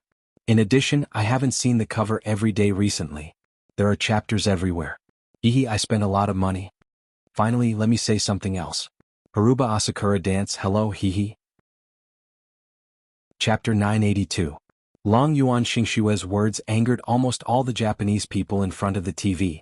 Su Chan, Zi Yuan, Zhou Qin, Shen Wankai, and Shen Hui immediately felt the great changes around them. Shen Hui and Shen Wankai were different from Su Chan, Zi Yuan, and Zhou Qin. She was just an ordinary person. Although she was a real rich second-generation young lady, she had not experienced many storms and waves. Although Chen Wankai had experienced a lot of storms and waves, there were many tea ceremony grandmasters and leaders of various sects in the cultivation world around him. Even though he was a business tycoon, he could not bear such strong pressure. For a moment, his chest felt stuffy, as if there was a huge rock weighing 10,000 kilograms on his body, and he could not breathe. Shen Hui was even more unbearable. Her pretty face turned purple and red. It was Zi Yuan, who was beside her, who reached out and pressed her shoulder, that she breathed a sigh of relief. Su Chan and the others were only allowed to enter the nunnery. They looked into the distance from the porch at the entrance. They saw Li Yundong sitting cross-legged in the hall of the nunnery, motionless. Qian Jingji leaned forward slightly and said angrily, "Mr. Li, I don't think this is the etiquette of the great Chinese, is it?" Li Yundong smiled slightly and said, "The most basic premise of the so-called etiquette is honesty. Treating others with sincerity is the way to treat others. I'm just telling you my inner thoughts. How is that impolite?" His words were very sincere, but it was like adding oil to the fire, causing many Japanese to shout. The national pride of the Japanese was sometimes very fragile. Being provoked by Li Yundong like this, many people immediately jumped up. Even some tea ceremony masters couldn't hold back and cursed him repeatedly. Chen Wankai and Shen Hui were watching from the side with worried faces. They didn't know how Li Yundong would fight in such a hostile environment, but Su Chan, Zi Yuan, and Zhou Qin suddenly understood at the same time, and then they were overjoyed. Shen Hui saw this and couldn't help but ask Zhou Qin, "What are you so happy about?" "I was scared to death." Zhou Qin lowered her voice as if she was afraid that the people around her would hear her. She whispered, "This is Master's provocation." The Japanese tea ceremony pays attention to the 4 key words of harmony, respect, purity, and silence. Only when these 4 words are achieved can it be called the real Japanese tea ceremony. Look at Chen Jingji now. He doesn't even have the words peaceful and quiet anymore. Shen Hui suddenly understood. "Ah," she asked in a low voice with some excitement, "then does Li Yundong have a good chance of winning?" Chen Wankai turned his head and glared at his daughter. He scolded her in a low voice, "You're so rude. How can you call someone like that?" He, an old man with gray hair, had to call Li Yundong master, but his daughter called him by his name. What kind of logic was this? Shen Hui stuck out her tongue, tilted her head, and looked at Zi Yuan and the others with hope. Zi Yuan nodded slightly and said in a low voice, "In theory, but I don't think Qian Jingji will be so easily provoked. Otherwise, he won't be qualified to ascend to the peak of the Japanese tea ceremony." After Zi Yuan said this, Qian Jingji slowly sat up straight. The anger on his face disappeared little by little. He nodded slowly and said, "Since Mr. Li is so honest, I understand. I will do my best to defeat you. This is also my way of being honest." Li Yundong chuckled and stretched out his hand to make a gesture. "Please?" His movements were relaxed and natural, as if he were at home, not at all like he was in a wolf's den full of hostility. Qian Jingji took a deep look at Li Yundong. As a half-cultivator who had close contact with the cultivation world, he naturally knew the horror of the man in front of him. After he sat down, he took a deep breath, and the anger on his face slowly subsided. His aura was as calm as an ancient well, extremely clear, but at the same time so deep that the bottom could not be seen. After making a gesture of please, Qian Jingji stood up, walked to the door and bowed to the lobby, the surroundings and the direction of the cameras. At this moment, the Bushen nunnery immediately quieted down. This place represented the holy land of Japanese tea ceremony. When the 16th generation of Qian Rixia's descendants were about to have a tea battle, even the angry Japanese could feel the influence of Qian Jingji's peaceful and quiet aura. After Qian Jingji bowed, he walked into the room. Every step was delicate and light, like a dance, with a strong sense of rhythm and elegance. Su Chan and the others saw that Qian Jingji was obviously a man over 50 years old, but his every move revealed an extremely elegant beauty, which was pleasing to the eye. Qian Jingji came to the tea table, carefully lit the charcoal fire, and began to boil water. At this time he didn't move much, just quietly waiting for the tea to boil. Zi Yuan stared at the field and suddenly said in a low voice, "Oh no, we still lack a very important thing." Chen Wankai and Shen Hui turned their heads and said in unison, "What?" At this time, Su Chan and Zhou Qin had some understanding, and they whispered together, "Tea?" After all, Qin Wankai was a person who had seen the world and he was a big expert in collecting things. With a light tap from Ziyuan, he understood and hit his palm with his fist. Damn it! How could I forget this? Although Xin Hui still didn't know the specific situation, she was smart and vaguely guessed a little. She tentatively said, "Is it because the tea made from different water is different?" Ziyuan nodded and said in a low voice, "That's right." In ancient times, in order to make a pot of good tea, the royal family sometimes even specially fetched water from thousands of miles away, or filtered the water from melted snow for thousands of years and brewed it as tea. She looked worriedly at the tea in front of Chen Jingji and whispered, "I don't know what kind of tea they have prepared for this tea battle." While they were whispering to each other, many people next to them turned their heads and glared at them. Obviously, they were dissatisfied and indignant that they were whispering to each other while a great grandmaster like Chen Jingji was performing a tea ceremony. Just as Ziyuan and the others were whispering, the tea in front of Chen Jingji was gradually steaming.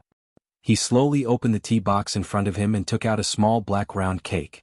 As soon as the small round cake was taken out, there was a low exclamation in the Bushen nunnery. Many tea ceremony masters who had been so calm that they hadn't been moved by Li Yundong's provocative words before, couldn't help but lean forward and widen their eyes at this time. Ziyuan looked at the small black cake in Chen Jingji's hand with her mouth agape and said in a daze, "This is impossible." Qin Wankai couldn't help asking, "What is this?" Ziyuan said in shock, "This is Longyuan Xingxue from the Dragon and Phoenix Tea Group."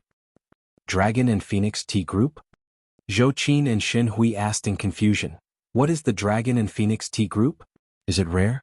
Is it rarer than the mother tree de Hong Pao? What is Longyuan Xingxue?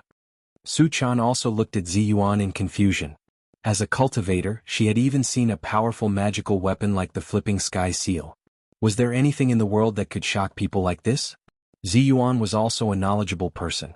Although she had never seen the flipping sky seal, she had seen powerful magical weapons like the immortal pen and the medicine king tripod every day.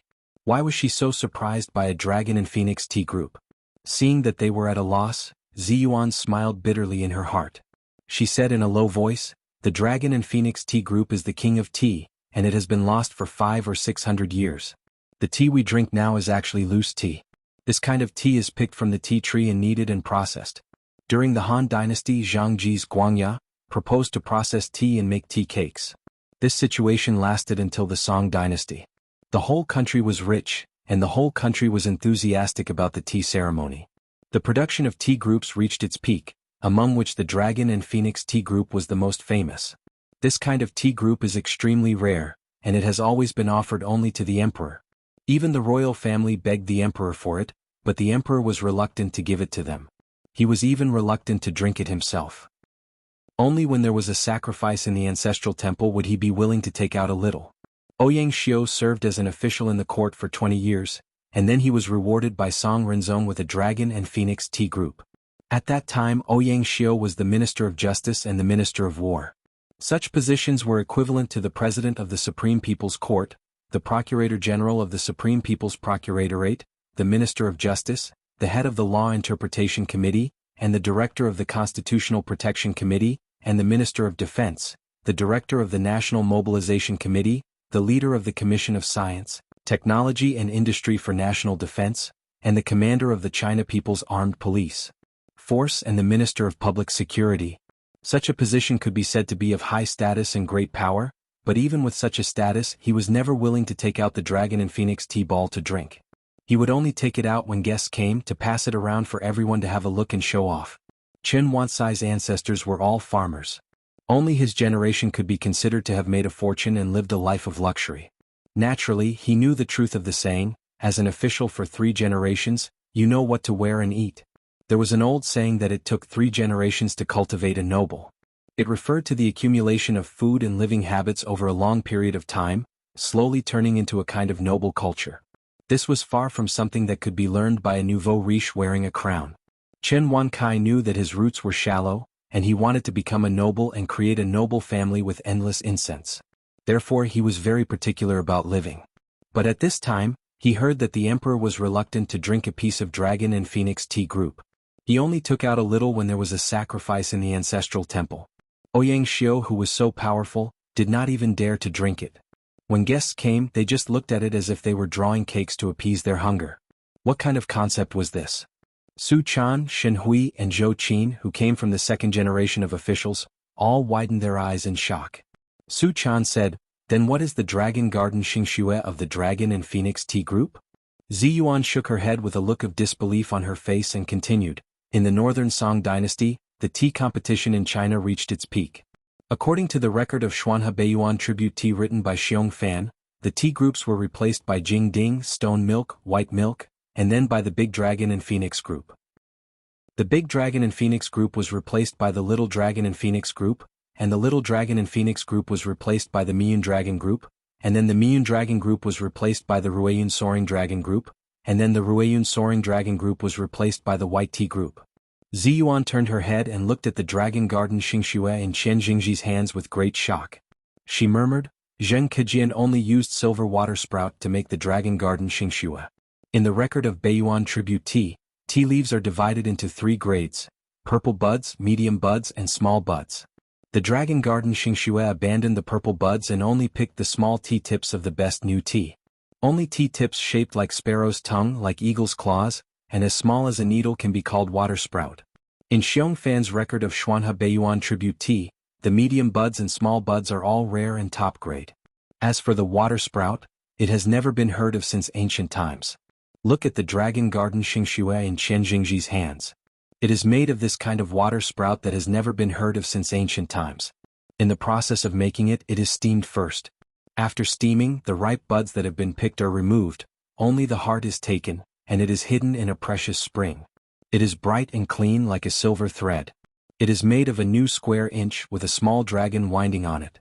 It is called Dragon Garden Xingxue." Shen Wankai, Shen Hui, Su Chan, and Zhou Qin were all stunned by Ziyuan's explanation. Shen Hui looked down at the top-grade mother tree Dahong Pao in her hand and stammered, "Then how many Dragon Garden Xingxue can the Dahong Pao in my hand make?" Ziyuan raised a finger. Su Chan couldn't help but ask, "1? Impossible, half?" Zhou Qin said, "It can't be a small half, can it? Is it possible that there is not even a small half? 1 or 2? 1 cent? It can't be 1 cent, can it?" Ziyuan kept shaking her head and finally said slowly, "I've seen the mother tree Dahong Pao before. There is only 1 tea leaf that is qualified to make Dragon Garden Xingxue. Moreover, only the tip of this tea leaf has to be taken. After it is steamed, it can be decided whether to use it or not." After hearing this, Su Chan and the others were all stunned. Shen Wankai had thought that it was an extremely awesome thing for him to be able to get the mother tree Dahong Pao, which was dozens of times more expensive than gold, in such a hurry. He couldn't help but feel proud in his heart. But at this time, looking at the mother tree Dahong Pao again, he suddenly felt that it was like dung. Su Chan and the others were dumbfounded as they watched Qian Jingji slowly peel off the Dragon Garden Xingxue bit by bit, grind it, and then make tea. They couldn't help but think in their hearts, how much manpower and material resources did it take to make such a small piece of Dragon Garden Xingxue? Ouyang Xiu was already ecstatic when he got a piece of Dragon and Phoenix tea ball. He didn't dare to try it himself. There was a distinguished guest, so he passed it on for fun. What kind of sacred tea would this Dragon Garden Xingxue, which was 2 grades higher than the Dragon and Phoenix tea ball? This was simply unimaginable. For a moment, the Bushen nunnery was so quiet that one could hear a pin drop. Only the gentle and leisurely sound of tea could be heard. Qian Jingji elegantly put the crushed and brewed tea leaves into the famous tea set, 1,000 eggplants, and soaked them in boiling water.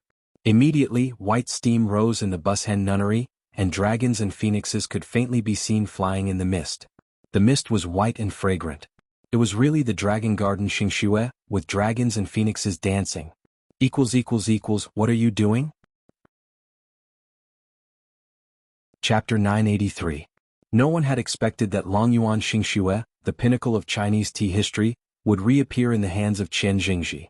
Anyone who knew Longyuan Xingxue could not imagine how much money and financial resources it would take to make such a small piece of seemingly inconspicuous tea. Most importantly, it was not something that could be done with money alone. In the Song dynasty, because of the tea competition, the whole country was extravagant, especially in the making of Dragon and Phoenix tea balls. Often, only 1 or 2 top-grade tea leaves could be selected from 10,000 caddies of top-grade tea, and many of them would be eliminated. In the end, there would often be a serious waste. This situation greatly increased the living burden of the people. Therefore, after the fall of the Song dynasty and the short-lived Yuan dynasty, Zhu Yuanzhang, who was born a poor farmer, knew the suffering of the people and specially ordered the abolition of the tea competition. Because of this, the grand occasion of the tea competition gradually disappeared in China and only existed in Japan. In particular, the dragon and phoenix tea balls, which had risen because of the tea competition, and the pinnacle of the tea balls, Longyuan Xingxue, had also been annihilated in the long river of history. It was not until today that it reappeared in the world. When the tea ceremony masters of other schools in Japan saw Qian Jingji take out the Longyuan Xingxue, some of them were so excited that they even stood up absent-mindedly. Especially when Qian Jingji boiled the tea, the white mist in the teapot boiled like dragons and phoenixes. The clouds in the Bushen nunnery were rosy. When the sun shone outside, it was really like a rainbow hanging in the sky, magnificent and magical. Some of them even burst into tears and wished they could taste the legendary tea Longyuan Xingxue. Before Qian Jingji took out the Longyuan Xingxue, Zi Yuan and the others looked at the wonders in the tea garden of the Bushen nunnery, and their hearts were cold. Before Qian Jingji took out the Longyuan Xingxue, Zi Yuan still had a glimmer of hope in her heart. But after Qian Jingji took out the Longyuan Xingxue, she knew that there was almost no chance of winning or meaning in this tea competition. What was the purpose of the tea competition? First of all, there were strict requirements for the ingredients, utensils and cooking methods. Then there was the quality of the tea, then the quality of the water and finally the techniques. During the Song dynasty, the standard to determine the winner of a tea duel was, the one with a bright white complexion and no trace of water in the cup was the best. In the Jianan tea duel, the one with the first trace of water was the loser, and the one with the longest endurance was the winner. In other words, the most important aspects in a tea duel were the color of the tea, which depended on the hard skills of the equipment, the quality of the tea, the quality of the water, the charcoal, the control of the heat, and so on.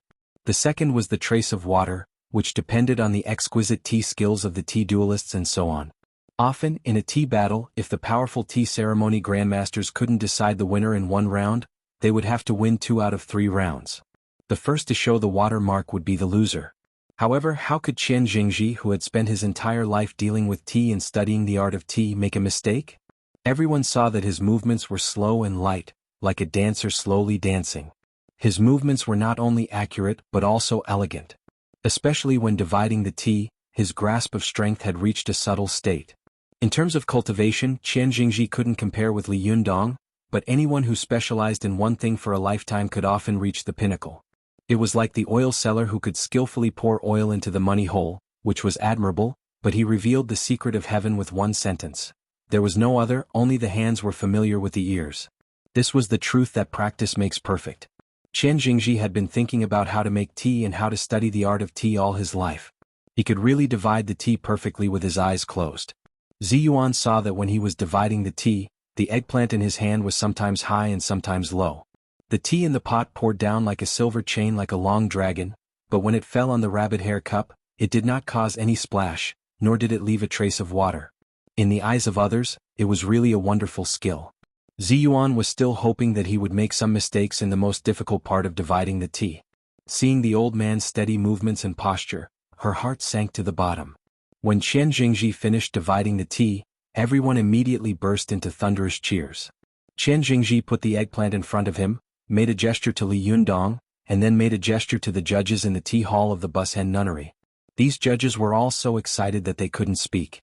First, an old man said with tears in his eyes, Lord Qian Jingji's tea, water, utensils, and art all represent the pinnacle of the world's tea ceremony. We have seen it today and we have not lived in vain. We have not lived in vain. The others also agreed and looked at Li Yundong with a strange look as if to say, why are you still so thick-skinned to stay here? Are you waiting to be humiliated? In this world, the few Qianzangxi have already reached their limits. Could it be that you can still break through this limit? Really, let's go. What a shame. Li Yundong didn't seem to understand their gazes. He just looked at Qian Jingji with a slight smile and applauded gently.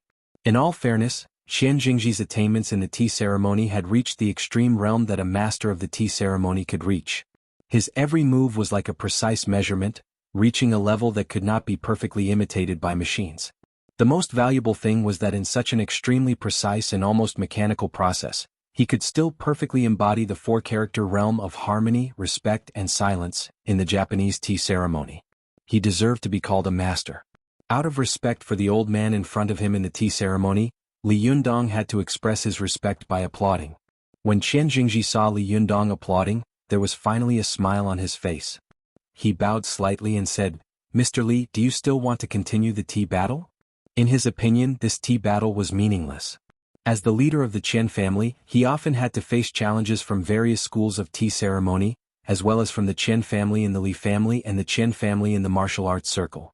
Although the three schools were all passed down from Qian Rixiu, like three sons sharing the same father and mother, and although they were all passed down from the same source, they had set up their own sects and fought openly and secretly in private, which had not stopped for hundreds of years. In order to cope with such continuous challenges, the Qian family took advantage of the opportunity of serving the nobles and secretly began to make Longyuan Xingxue, which was the peak of the tea ceremony, in order to completely defeat all the opponents of the Qian family in one fell swoop on an occasion, so that they would never dare to covet their throne in the future. This small black tea cake could be said to have consumed the savings of several generations of the Qian family. Now that it was taken out, it really had the power to conquer the country. Qian Jingji himself couldn't imagine how Li Yundong would defeat him. However, Li Yundong smiled slightly and said to Qian Jingji, "Of course. Lord Qian Jingji has let me see the beauty of the Japanese tea ceremony, but I also want to let Lord Qian Jingji see the so-called true meaning of the tea ceremony." Qian Jingji was surprised and then became displeased. He had been immersed in the tea ceremony for decades, and his family had been tea ceremony masters for generations. It could be said that his family had a long history of knowledge. His status in the tea ceremony was higher than that of all the students, but the young man in front of him, who didn't even have a few hairs on his mouth, was actually teaching people. It was really unpleasant to listen to. It was as if a young man who had just started cultivating had pulled on Celestial Master Zhang's sleeve and boasted shamelessly, "Hey, ox-nosed old man, watch me teach you what real cultivation is."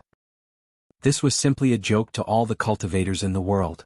Li Yundong, you may have reached the peak of cultivation, but although there are similarities between cultivation and the tea ceremony, they are two different paths after all. As the saying goes, different professions are like different mountains. It's not something that can be passed just by talking. Qian Jingji's cultivation was also excellent. Although he was unhappy, he still made a polite gesture of invitation. Li Yundong didn't stand on ceremony. Then he waved to Shen Hui, who was holding a teapot, and Su Chan, who was holding a tea set. Su Chan and Shen Hui stepped forward and walked straight into the tea hall of the Bushen Nunnery.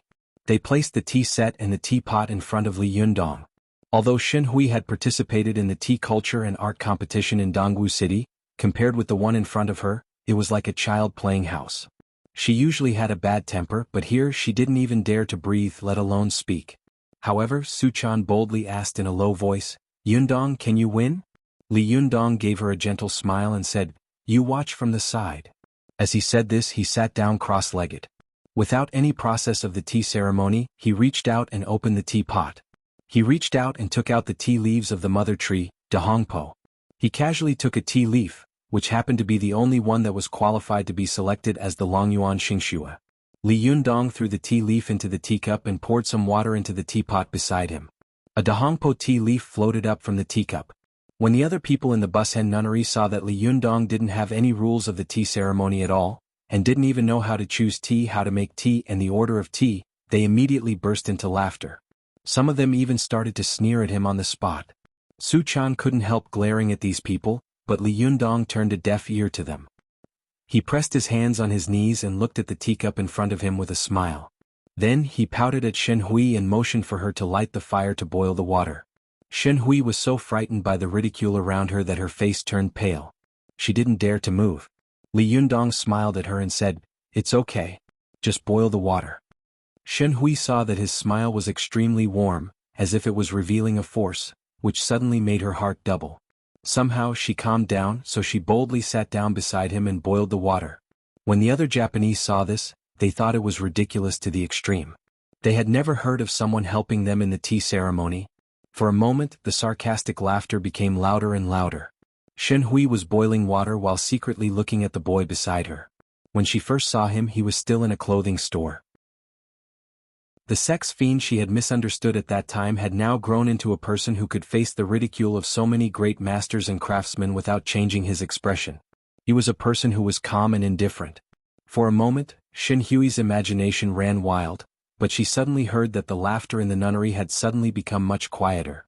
She couldn't help but come back to her senses and look, but she immediately widened her eyes and looked at Li Yundong in front of her with a dumbfounded expression. The tea leaf in the teacup in front of Li Yundong had sprouted and grown by itself. After a while, it had grown into a pocket-sized tea tree in front of Li Yundong. It was obviously a Dahongpo tea tree. The buds on the tea tree were green and tender as if they were jade buds. It made people want to go forward and touch them to see if they were real. Everyone in the nunnery was stunned. They saw Li Yundong reach out and pick about a dozen tea leaves from the tea tree. With a wave of his hand, the tea tree aged and withered rapidly at a speed visible to the naked eye. Then it died and finally turned into a pool of ashes. Li Yundong wiped it with his hand and it disappeared. At this time the tea next to him had also been boiled. Li Yundong picked up the kettle and poured the tea leaves in the teacup. As he poured the tea, not to mention the water stains, even the water stains splashed out and dripped on the table.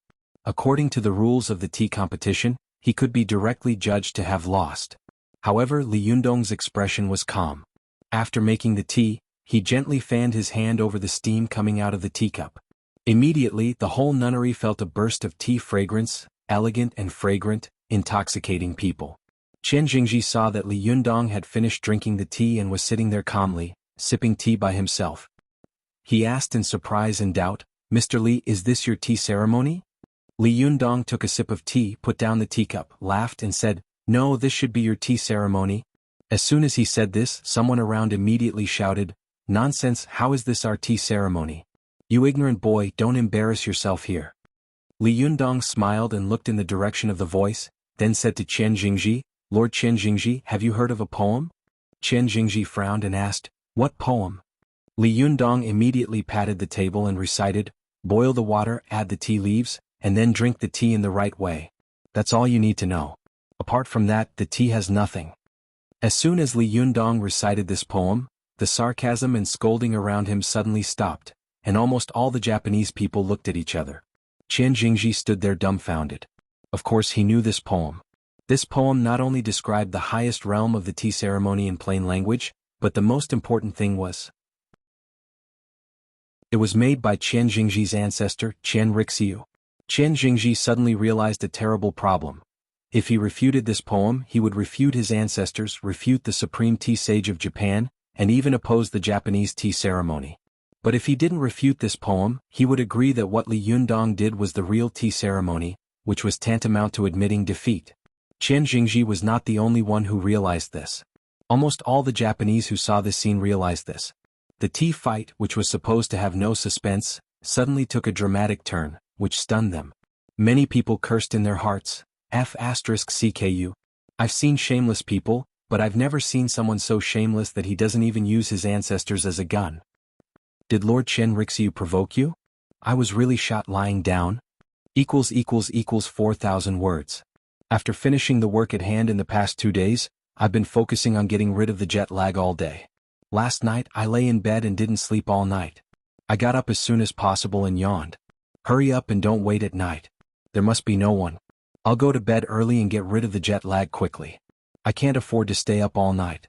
I'm old and staying up all night is definitely not suitable for me. Amit Ba. Chapter 984. The words of Li Yundong, who was in the sage realm, made the front of the Bushen nunnery fall silent. Many Japanese who were watching the live broadcast in front of the TV also stared blankly. They had never expected that Li Yundong would recite such a poem at this time. This poem was like a big killing weapon, a trump card heavily stabbing the hearts of all Japanese. After Su Chan, Zhou Qin, Shen Hui and Chen Wankai heard Li Yundong's words, the scene immediately became dead silent. The surrounding Japanese people looked as if they had seen a ghost in broad daylight. Their eyes bulged out, and their mouths opened so wide that their jaws were about to fall to the ground. Su Chan and Shen Hui were standing next to Li Yunyang, so they were too embarrassed to ask more, but Shen Wankai and Zhou Qin couldn't help but turn to look at the knowledgeable Zi Yuan. Zhou Qin widened her eyes and said, "What did Master say just now? What's wrong with these Japanese?" At this time, Zi Yuan's face was also full of shock. She subconsciously whispered, "Yes, why didn't I think of this?" After Zhou Qin repeated her words, she seemed to wake up from a dream and said, You mean what Li Yundong said just now?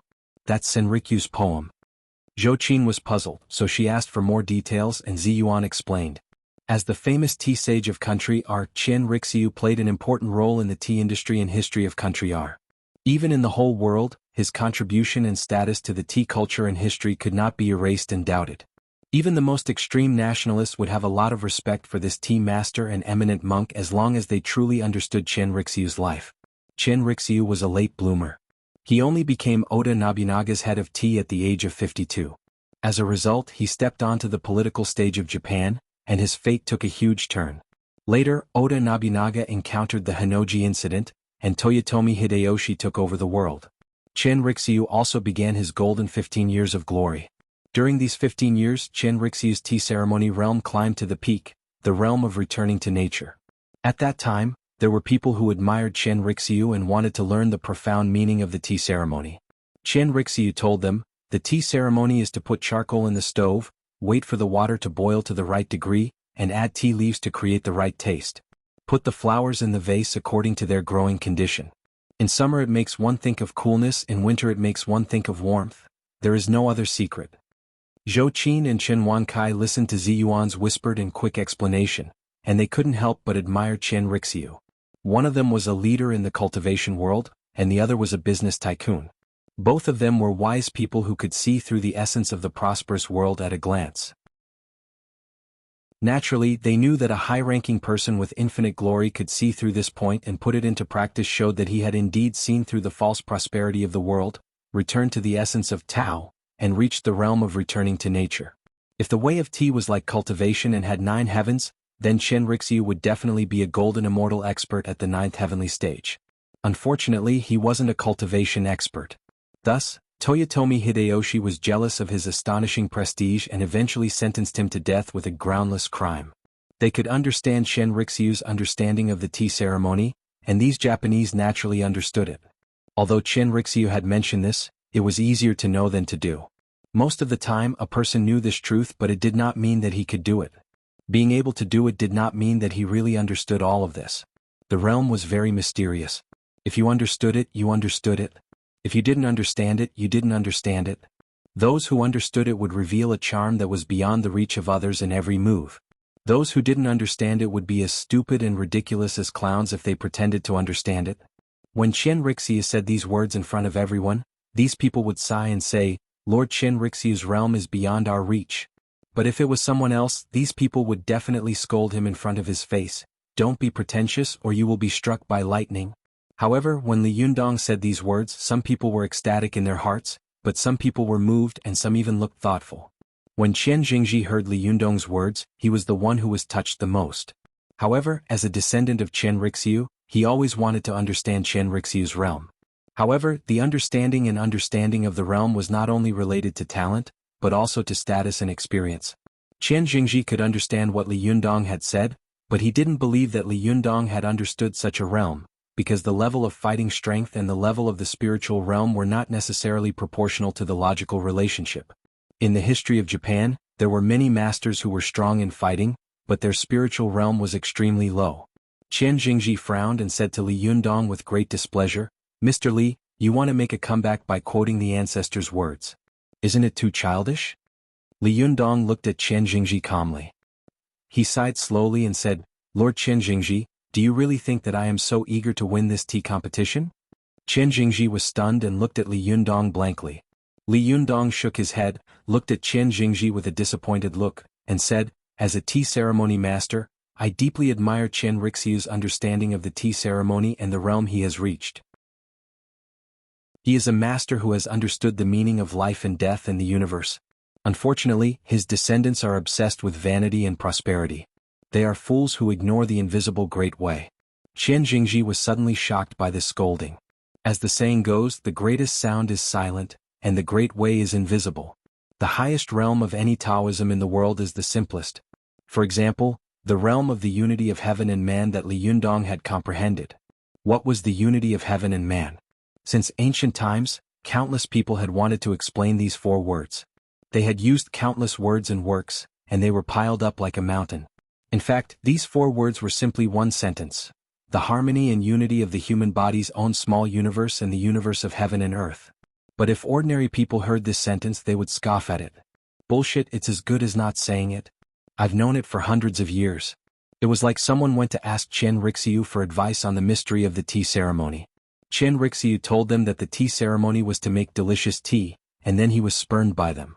Since ancient times, whether it was in the cultivation world, the martial arts world, the tea ceremony world, or the art world, there had always been a universal sentence that was applicable everywhere. This saying was, "A single sentence of truth, 10,000 books of falsehood." In ancient times, when many martial arts masters and cultivators taught their disciples, they would often personally teach them martial arts moves.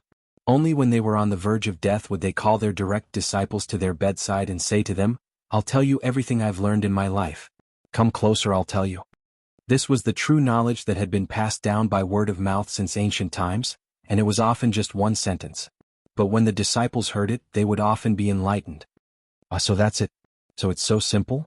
Such a great truth was often the simplest and easiest thing to understand in the world.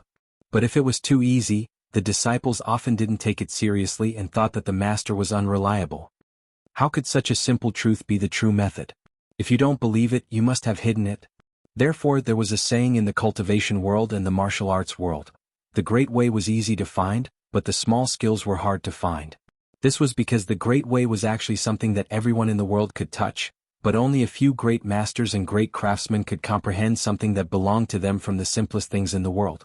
These things were what made them different from mortals. These things were collectively known as realm. When Ziyuan heard Li Yundong say the true meaning of Chen Rixiu's tea ceremony, she was also greatly shocked. These days she had been worried that Li Yundong would lose in the tea competition. In order to increase Li Yundong's chances of winning, she couldn't eat or sleep at night. But in the end, she didn't expect that Li Yundong would use such a simple method to defeat Chen Jingji, who had Longyuan Xingxue. In an instant, Ziyuan remembered that when she was teaching Li Yundong to learn cultivation, she had told him that there was a supreme cultivation book in the cultivation world. This book was the inner canon of the Yellow Emperor, which could be bought in any Xinhua bookstore. Ziyuan clearly remembered that when Li Yundong heard this sentence, his eyes almost fell out of his eye sockets because he couldn't believe that such a mysterious supreme book in the cultivation world was actually the inner canon of the Yellow Emperor, which was sold everywhere in Xinhua bookstore. At this moment, Ziyuan suddenly comprehended the invisible profound meaning of the Great Way. She fell into a wonderful realm. This kind of realm could not be explained clearly. It was like a person who had not been breathing smoothly for a long time. Suddenly, the aura of the whole body was integrated in an instant. It was extremely carefree, comfortable, and natural.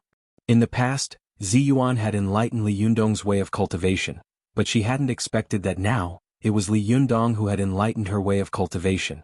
She smiled slightly. Her smile was gentle, like a spring flower blooming. At this time, Chen Jingji was also similar to Ziyuan. Ziyuan had taught Li Yundong about the true meaning and truth of the Great Way before. She understood these truths, but understanding and understanding were two different things. It was like she had a seed buried in her heart. She knew where they were, but she didn't know when they would germinate and take root. Chen Jingji was the same. He had known what kind of realm his ancestor Chen Lixio had reached since he was a child. He knew where this realm was, but he had never been able to touch it. No matter how hard he tried, he couldn't reach it. However, Li Yundong's words suddenly made him touch the threshold of this realm. He seemed to have come to a new world. Although everything was still in front of him, it seemed that everything was different from everything before. He couldn't tell what was different and what was different. Just as Chen Jingji's mouth was wide open and he was deep in thought, Tingyuan Tianhe, who was in the lobby next to him, couldn't bear it anymore. In his opinion, Li Yundong was a fraud. He couldn't help pointing at Li Yundong and scolding him loudly, "You don't even know the most basic tea ceremony. What right do you have to point fingers here and make irresponsible remarks? It's ridiculous." Li Yundong didn't get angry. He turned his head and asked curiously, "Do you know what tea ceremony is?" Tingyuan Tianhe was speechless. Soon, he became angry out of shame and said, "Do you know?" Li Yundong laughed and said, "There are countless roads in the world, but as the saying goes, all roads lead to Rome. Although each road passes through different places, and the width and length of the road are different, their final destination is the same. When you reach the end of a road, you will know what all the roads in the world are about when you look back. This is the truth that the Tao is interconnected, the Tao is of the same origin, all methods belong to the same origin, and heaven and man are one." If Li Yundong's words were heard by ordinary people, it would be nonsense. Tingyuan Qianhe snorted when he heard them, but when it came to people with high aspirations such as a master craftsman like Qian Jingji, it was like a clap of thunder in their ears. It was deafening. It wasn't that he didn't understand, but that he was on the verge of touching this realm. Suddenly, Li Yundong pushed him from the side and let him completely enter this realm. Qian Jingji's body shook violently, and he couldn't help but burst into tears. He raised his head and sighed. So that's how it is. Not only him but also Ayase Izumo, who had concluded that the tea fight was over, did not go far. He just stood on a high ground and watched all this from a distance. When she heard Li Yunyang's words, her heart suddenly moved. The things and problems she had been puzzled about in the way of cultivation were suddenly clear and connected from top to bottom. Se Chuyun, who was usually like an iceberg, was so excited that he couldn't control himself at this time. He kowtowed respectfully in the direction of Li Yundong. After bowing 3 times in a row, he raised his head and laughed, then turned around and floated away. In the distant Mount Koya, Tsuruko Tachibana was sitting in front of the TV and watching the program. She couldn't help sighing and saying, "There are so many masters in China. I only knew that Wang Yuanshan was a person who had comprehended the Great Way, but I didn't expect that Li Yundong would be so young and have comprehended such a realm. He is really a saint of the Tao." Masako Tachibana was silent at the side, but her face was full of admiration. Only Tachibana Wakako looked at her mother and grandmother in confusion. She didn't understand why Li Yunyang's simple words made them so excited and emotional. Li Yundong's words clearly told everyone here, "I don't know tea as well as you do, but I know the Tao better than all of you. As long as you agree that there is a tea ceremony for tea, then I know the tea ceremony because the great ways of the world are of the same origin. There is no reason to talk about the Great Way. If you understand it, you understand it. If you don't understand it, you don't understand it." Mortals breathe shallowly in their throats, while Jinren's breath goes deep into their feet. The same thing done by different people would result in different results. Fujiwara Qianhe scoffed at Li Yundong's words, but Qian Jingji instantly prostrated himself. Qian Jingji bowed respectfully to Li Yundong and said with admiration, "Mr. Li's tea ceremony has returned to its original nature and transcended the mortal world. I'm ashamed of my inferiority. Mr. Li can be called the saint of tea today." Qian Jingji. Chapter 985. Qian Rixiu had an important position in the history of Japan. It could even be said that he was synonymous with the Japanese tea ceremony. Similarly, after his death, the 3 schools of Qinjia, which were produced by his family, also occupied the main position in the tea industry of Japan. Among the 3 schools, the Qinjia was the most powerful. Although Qian Jingji did not have a decisive influence like his ancestor Qian Rixiu, his initiative to admit defeat also caused a great sensation. Whether it was the Japanese people in front of the TV or the Japanese people who watched the tea battle on the spot, they were almost instantly divided into 2 groups. One group was extremely agitated and indignant, loudly scolding Qian Jingji. "He has lost the backbone that a master should have. The Japanese tea ceremony should have its own unique characteristics, and it can't be changed by an outsider casually talking big." When Li Yundong and the others returned to their resting place to watch TV, Zhou Qin and Su Chan were very indignant when they saw these words. In Zhou Qin's words, "These idiots don't know what's good for them. Master's words are worth a lot of money. It's okay that they don't know what's good for them, but they actually want to deny and change the result of the tea battle." The little girl stood quietly at the side and didn't say anything. She just stared at Li Yundong, and Ziyuan also seemed to be thinking about something. She kept pinching her fingers. Naturally, it was impossible for Xin Hui to understand the truth of cultivation from Li Yundong's words. For her, these words were tantamount to not saying anything. She just followed Zhou Qin and nodded hard. Similarly, although Chen Wankai was experienced and had a certain level of understanding and foundation, after listening to Li Yundong's words, he might have some improvement in his life realm. However, if he wanted to transform such a realm into the strength of cultivation, it would be a fool's dream. He couldn't even think about it. Any kind of enlightenment and transcendence was built on an unstable foundation. Some people talked big, but when they saw the real situation they would be seen through with a single glance. The 9 strategies beyond the swords was about using no moves to defeat moves, but there was a precondition. The precondition was that the user had to have seen all the martial arts moves in the world and know where the flaws of these moves were. Therefore he could easily break all the moves of the opponent with one move. If Li Yundong hadn't had absolute strength and prestige in the cultivation world, no one would have listened to what he had said. Even if someone had heard it, they would have scoffed at it. Who do you think you are? What right do you have to speak so generously here? However, such words were said by Masako Tachibana, who had defeated the top experts in the Japanese cultivation world, Tamamo no Mei, the strongest demon in the history of Japan, and the fighting heavenly lord, who had defeated all the gods and Buddhas by himself. That was different. The same sentence, if spoken by an ordinary person, would be nonsense, but if spoken by a famous person, it would be a peerless saying. The Japanese were divided into two factions because of Qian Jingji's actions, which Zhou Qin could understand. Although she could not accept it emotionally, she could still understand it rationally.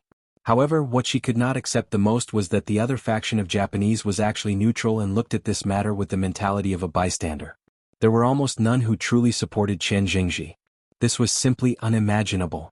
Especially when Su Chan saw that there were constantly people being interviewed in the TV station, she was curious and found Zi Yuan to translate.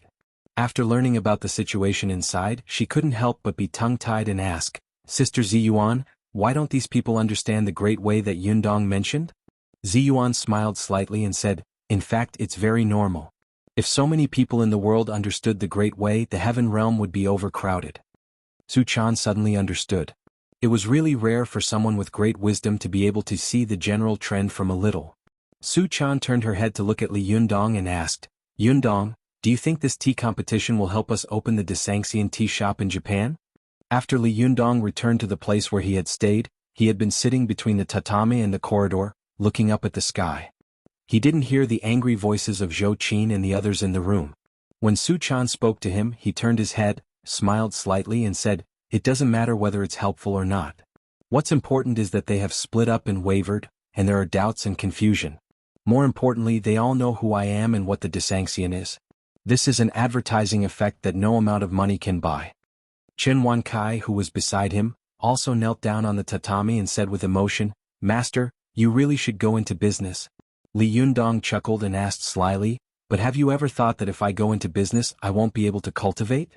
If I don't know how to cultivate, how can these Japanese obey me? If they don't accept me, how can you sigh because of this?" Chen Wankai was stunned for a moment, then he laughed and said, "Master, your words are very meaningful. It makes sense. Although Chen Wansai's body was old and weak, and he had entered the declining body stage of cultivation, and there were great disadvantages when cultivating, he also had great advantages, which was that he had rich life experience and self-understanding. When Zhang Sanfeng entered the Tao, he was also an old man with gray temples. When Wang Chongyang entered the Tao, he was close to the age of knowing his destiny. When Lu Dongbin entered the Tao, he was already old. They were all late cultivators, but it didn't mean that they had no hope in cultivation. On the contrary, because they had the wisdom of the elders, they had a unique advantage over the young people in terms of understanding the realm. As the saying goes, the old don't practice martial arts, and the young don't cultivate the Tao. Chen Wansai's IQ was not necessarily higher than Shin Hui's, but he could comprehend different things from the same thing, while Shin Hui just went in one ear and out the other. Li Yundong saw that Chen Wankai had obviously comprehended something from his laughter. He showed a trace of appreciation and slowly nodded. He stood up and said, "The matter here is basically over. Let's all go back first." Li Yundong stood up and disappeared on the spot with a movement of his body. Chen Wankai and Shin Hui had been with Li Yundong for a long time, so they didn't feel strange. They just felt that Li Yundong had been very abnormal recently. After looking at each other, they looked at Su Chan, Zi Yuan, and the others. By the time Su Chan, Zi Yuan, Chen Wankai, and Shin Hui returned to Tianan City, it was already evening. After Li Yundong returned home, he had been sitting on the edge of the living room in the balcony, looking up at the sky silently without saying a word. Only when Su Chan and the others talked to him did he say a few words concisely. The little girl saw this. Although she felt strange in her heart, she was not worried. Anyway, as long as she was with her master, nothing else mattered. But Zi Yuan didn't think so. She looked at Li Yundong's back and suddenly felt a little worried for no reason. She vaguely felt that there was something wrong, but she couldn't tell what it was. Because she knew that if Li Yundong didn't want to say it, no one in the world would know what was wrong with him. In fact, Li Yundong didn't know what was wrong with him. He always felt that there was something wrong with him. There seemed to be a pair of eyes staring at him all the time. This feeling was different from being stared at by God. In the past, he felt that God was staring at him with a pair of cold and dignified eyes. It was the eyes of a superior looking down on the common people. But this time he was being stared at by someone at the same level. Li Yundong felt strange in his heart. He released his qi and jinqi to explore, but he couldn't find anything. With his cultivation level, all life within 100 meters could not escape his perception. The slightest movement of grass, even a grain of sand and a stone were within his perception range. Naturally, it was impossible for anyone to hide and peep at him without being discovered by him. This feeling had begun to appear since Li Yundong returned from Mount Longhu. After arriving in Japan, it had obviously increased. At first, Li Yundong didn't take it to heart. He thought it was a psychological expectation that he might be noticed at any time in a foreign country. But when he returned to Tianan City, he found that this feeling was getting stronger and stronger. Li Yundong took a deep breath and temporarily put aside this strange feeling. He breathed slowly and steadily, gradually entering a deep state of meditation. This time he obviously felt different from before. In the past, when he entered a deep meditation, Li Yundong could feel that although most of the places around him were still dark, he was in a bright light. But this time, he found that his spirit space was full of auspicious clouds and rosy clouds, and the sky seemed to be overflowing with color and shining with divine light. Li Yundong was stunned. Soon he saw a person appear in the clouds. This person was dressed in a golden robe, had a feather crown on his head, and held a Jindan jade slip in his hand. This person looked at him from above in the clouds without saying a word. It was not until Li Yundong's figure was approaching him that he waved his hand and threw down the Jindan jade slip in his hand.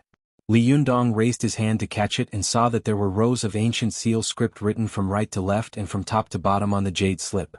As far as Li Yundong's eyes could see, the characters on it slowly disappeared one by one. When the last character disappeared, Li Yundong suddenly woke up from his deep meditation. As soon as Li Yundong woke up, he fell into deep shock and thought. He suddenly remembered the song of the 9th turn of the heavenly Jindan technique. The 9 turns of the carefree Tao fruit is complete, and one becomes an immortal with 3,000 achievements. The Jindan jade slip announces the Qing dynasty, and the crane rides the cloud carriage to the cave. Does this mean that I have reached the peak of the golden immortal realm and can go to the highest heaven of the 9th heaven? But if I become an immortal, what about Su Chan? What about Ziyuan? What about Zhou Qin? What should I do with everything I have in this world? Li Yundong suddenly turned his head and looked at his home behind him. For a moment he was stunned. If nothing unexpected happens, the new book will be released on January 1st. As for the new title, it's a secret for the time being. Uneasy face. Chapter 986. Leader, are you going to abolish the Fox Zen School and set up your own school? Early in the morning, the little foxes of the Fox Zen School heard a piece of news that shocked her but was not surprised at all. Ever since Li Yundong had thwarted the plot of Lu Yi and the mystical Silver Fox, the Fox Zen School had existed in name only. There were only a few little foxes left. Even including Su Chan, who was an anomaly, the Fox Zen School, which had been glorious in the Tang Dynasty and the 5 Dynasties and 10 Kingdoms period, had completely declined to the extreme. Although Su Chan was also a 9-tailed celestial fox thanks to the mystical Silver Fox, her strength as a 9-tailed celestial fox could not be compared with that of the mystical Silver Fox. Li Yundong sensed that God could not sit still any longer and was ready to call him back, so he began to prepare for his funeral. Regarding this premonition of the end of one's lifespan, almost every cultivation expert could foresee it, whether it was Zhang Daoling or Zhang Sanfeng in the cultivation world, or the tiger-headed junior guardian of the martial arts world, Sun Lutong, or the invincible divine spear Li Wen. They were all recorded in history to be able to predict the day of their lifespan. Among them, the founder of Taoism, Zhang Daoling, had a premonition that his time was coming to an end before he passed away. He recruited 3,000 disciples and passed on his position as the sect leader, his personal magic treasure, and his cultivation secret manual to his son, Zhang Heng. Not long after that he ascended to heaven. Sun Lutong, the tiger-head junior guardian, had also had a premonition that his death was coming. He told his family that he was going to die. His wife was shocked and ordered her daughter to take him to the German hospital in Beijing, which was now the Beijing hospital. However, Sun Lutong said with a smile, "I'm fine." "Which hospital?" "It's just that there will be immortals and Buddhas to guide me. I want to go there." However, Mrs. Sun refused to believe Sun Lutong's nonsense. She doubted it and still asked her youngest daughter to accompany Sun Lutong to the examination. But after going to the hospital for examination, the German doctor, Steve, said, Mr. Sun's body has no signs of harm and is even better than that of young people. After returning home, Mrs. Sun still did not believe it. She invited Kang Bohua, one of the 4 famous doctors in Beijing at that time. After looking at his pulse, Kang Bohua said, Mr. Sun's 6 meridians are in harmony, and there is no flaw. This is the first time I've seen such a good pulse. Not long after, Sun Lutang said to his family, the immortals and Buddhas have come to receive us. Then he asked his family to burn joss paper at the door and told them not to cry or be sad. He left a sentence, I see life and death as a game. Then he smiled and flew away. When Li Yundong had just started cultivating, he had read about these things in the ancient books. But at that time he had only regarded them as legends and hadn't taken them seriously. But now he had finally understood the meaning of Jindan Jade slip announcing the Qing dynasty. Li Yundong knew that he couldn't just leave. He also knew that when he ascended he could actually take people with him. As the saying goes, when one man achieves the Tao, his chickens and dogs also ascend to heaven. This was the most intuitive explanation. Whether it was the protagonist of the story of chickens and dogs ascending to heaven, Lu and his family, or Zhang Daoling's 2 disciples, Wang Chang and Zhao Sheng, they all followed their boss and eventually ascended to the immortal world. For people like them, the immortal realm was another beginning. Their cultivation in the human world had already ended, but their cultivation in the immortal realm had just begun. However, the Jade Emperor also knew that it was definitely better to be a free and unfettered immortal in the human world than to be a nominal immortal in the heaven realm. Therefore the Jade Emperor specially set a rule. This rule was that when one man achieves the Tao, his chickens and dogs also ascend to heaven. Otherwise, after these people ascended to heaven, all the seniors in heaven had their own subordinates and followers.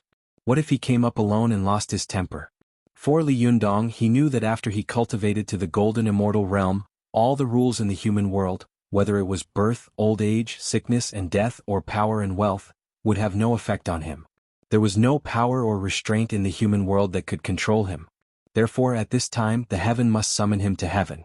Otherwise, the order of the human world would be in chaos. Therefore the Jindan Jade slip announcing the Qing dynasty that he had received was actually a naked threat. If you don't hurry up to heaven, the gods and Buddhas will come down to take you away. You can ignore yourself, but we are not afraid of killing all the people around you. This kind of thing had been done before in the heaven realm. Zhang Sanfeng was a case. This man lived from the southern Song dynasty to the middle of the Ming dynasty, and there were still people who saw him. Although he only began to cultivate when he was old, even if he began to cultivate at the age of 70, his cultivation had definitely steadily stepped into the golden immortal realm after 30 years. However, he still refused to go to heaven, which made the heaven realm so angry that it wanted to kill the people around him. However, he had abandoned the position of the leader of the Wu-Tang sect early and lived in seclusion in the mortal world. There was no one close to him. It was also because of this that there were many people with the surname Zhang in the Wu-Tang sect for hundreds of years, but none of them were the children of Zhang Sanfeng. This reclusive master had lived for 200 or 300 years, but he did not dare to leave a son at all, because he knew that if he did, it would only mean one thing: death. The heaven realm would not allow anyone close to him to live, so Zhang Sanfeng had to hide everywhere in the second half of his life. Li Yundong knew that even though he was not afraid of threats and could continue to live freely in the human world like senior Zhang Sanfeng, there were too many people around him that he cared about. He did not want anything to happen to them. Most importantly, he could take some of them with him to heaven. But who should he take with him or not? Or all of them? This was another question worth considering. But compared to this problem, there was a more important problem. He had to settle down the little foxes. Li Yundong didn't even ask if the little foxes were willing to go to the heaven realm with him. He didn't even tell Su Chan and the others. First, he was afraid that they would be worried. Second, he wanted to deal with some things first. Third, he was afraid that the little foxes would not adapt to the heaven realm. They were fox demons and did not have the strength to protect themselves. If they went to the heaven realm, it would be a disaster rather than a blessing. Fourth, he still had some unfinished plans in the human world that needed someone to take care of. Although the little foxes were naive and ignorant, they were loyal, so they could be entrusted to him. After thinking about it, Li Yundong decided to settle them first. But to do so, he had to do one thing first: abolish the Fox Zen school and establish a new sect. When the little fox Ling Yu heard that the leader wanted to abolish the Fox Zen school, she was a little reluctant, but she also knew his difficulties. She boldly asked, "Leader, what should we do if we abolish the Fox Zen school?" Li Yundong looked at the little foxes and said with a smile, "In fact, it's not abolishing. It's just changing the name of the original Fox Zen school, then giving it a new name and establishing a larger new sect." One of the little foxes next to him said timidly, "But leader, we think it's good as it is now." Ling Yu turned her head and glared at her. "Don't talk nonsense. Don't you know how much the leader has been implicated because of us?" Su Chan held Li Yundong's arm and just looked at him with a slight smile. She didn't say anything at all. Li Yundong turned to ask her, but she just smiled and shook her head. Instead, she asked curiously, "Yundong, you want to establish a new sect. What name are you going to give it?" Ziyuan and Zhou Qin were also next to him at this time. The two of them were the most concerned about Li Yundong establishing a new sect. One was very pleased to see Li Yundong establish a new sect, and the other was secretly delighted to see her master establish his own sect. After all, being a disciple of the leader of the Fox Zen school and being a disciple of the leader who had established his own sect were two completely different feelings. Ziyuan and Zhou Qin also looked at Li Yundong with their eyes wide open. Li Yundong glanced at them and said with a smile, "Do you have any good suggestions? Tell me. I remember that the name, Desanxian, was given by you." Thinking of the situation at that time, Su Chan, Ziyuan, and Zhou Qin all laughed. Ziyuan smiled and said, "That's right. We just started it. It's up to you to decide on the name." Zhou Qin also said with a smile, "Master, you mentioned this matter yourself. Although it happened suddenly, I think that since you brought it up at this time, you must have your own ideas. Besides, you are the one who established the sect. Of course, it's up to you to decide on the name. There's no reason for you to listen to us." Li Yundong chuckled and turned to look at Su Chan. "What about you?" As he said this, he tapped her nose and said with a smile, "Miss Pig, do you have any good suggestions?" Su Chan thought of how she had played with Li Yundong in the past and felt sweet in her heart. She didn't argue with Li Yundong, just smiled sweetly and said, "I'll listen to you." After Li Yundong asked around, they all said that they would listen to him. Only then did he say, "I thought about it. Since it's a sect that has been changed from the Fox Zen school, it should more or less retain some of the flavor of the Fox Zen school. I think we can keep the word Zen and replace it with the word Xian. What do you think?" Ling Yu, the little fox, murmured in a low voice, "Xian Zen school, Xian Zen school. It seems not bad." Ziyuan praised, "This name is good. The word Xian represents Taoism, and the word Zen represents Buddhism. It just reflects the characteristics of your dual cultivation of Buddhism and Taoism, and it also fits the characteristics of this sect." Li Yundong smiled and nodded. "Well, from now on there will be no Fox Zen school. There will only be Xian Zen school." Today, the Fox Zen school, which had been founded by monk Baizhang and had been founded by Fox Master Pan Shi for nearly 1,300 years, had finally disappeared. The Xian Zen school, which Li Yundong had founded in its place, was officially established. After the news spread, the Chinese cultivation world was shocked. All sects looked at each other and talked about it. Tonight, a new cover and introduction were created. Everyone is welcome to collect and support it, but there is no official content update for the time being. The text will be officially updated on January 1st. Chapter 987. The establishment of a sect was always a big event that attracted people's attention. According to Li Yundong's idea, they should keep a low profile and do these things quietly by themselves. However, this idea was not agreed by his three disciples. Zhou Qin rarely expressed her firm opposition. When Shen Wankai heard that Li Yundong wanted to establish his own sect, he was overjoyed. When he heard that he wanted to do this in a low-key manner, he also shook his head.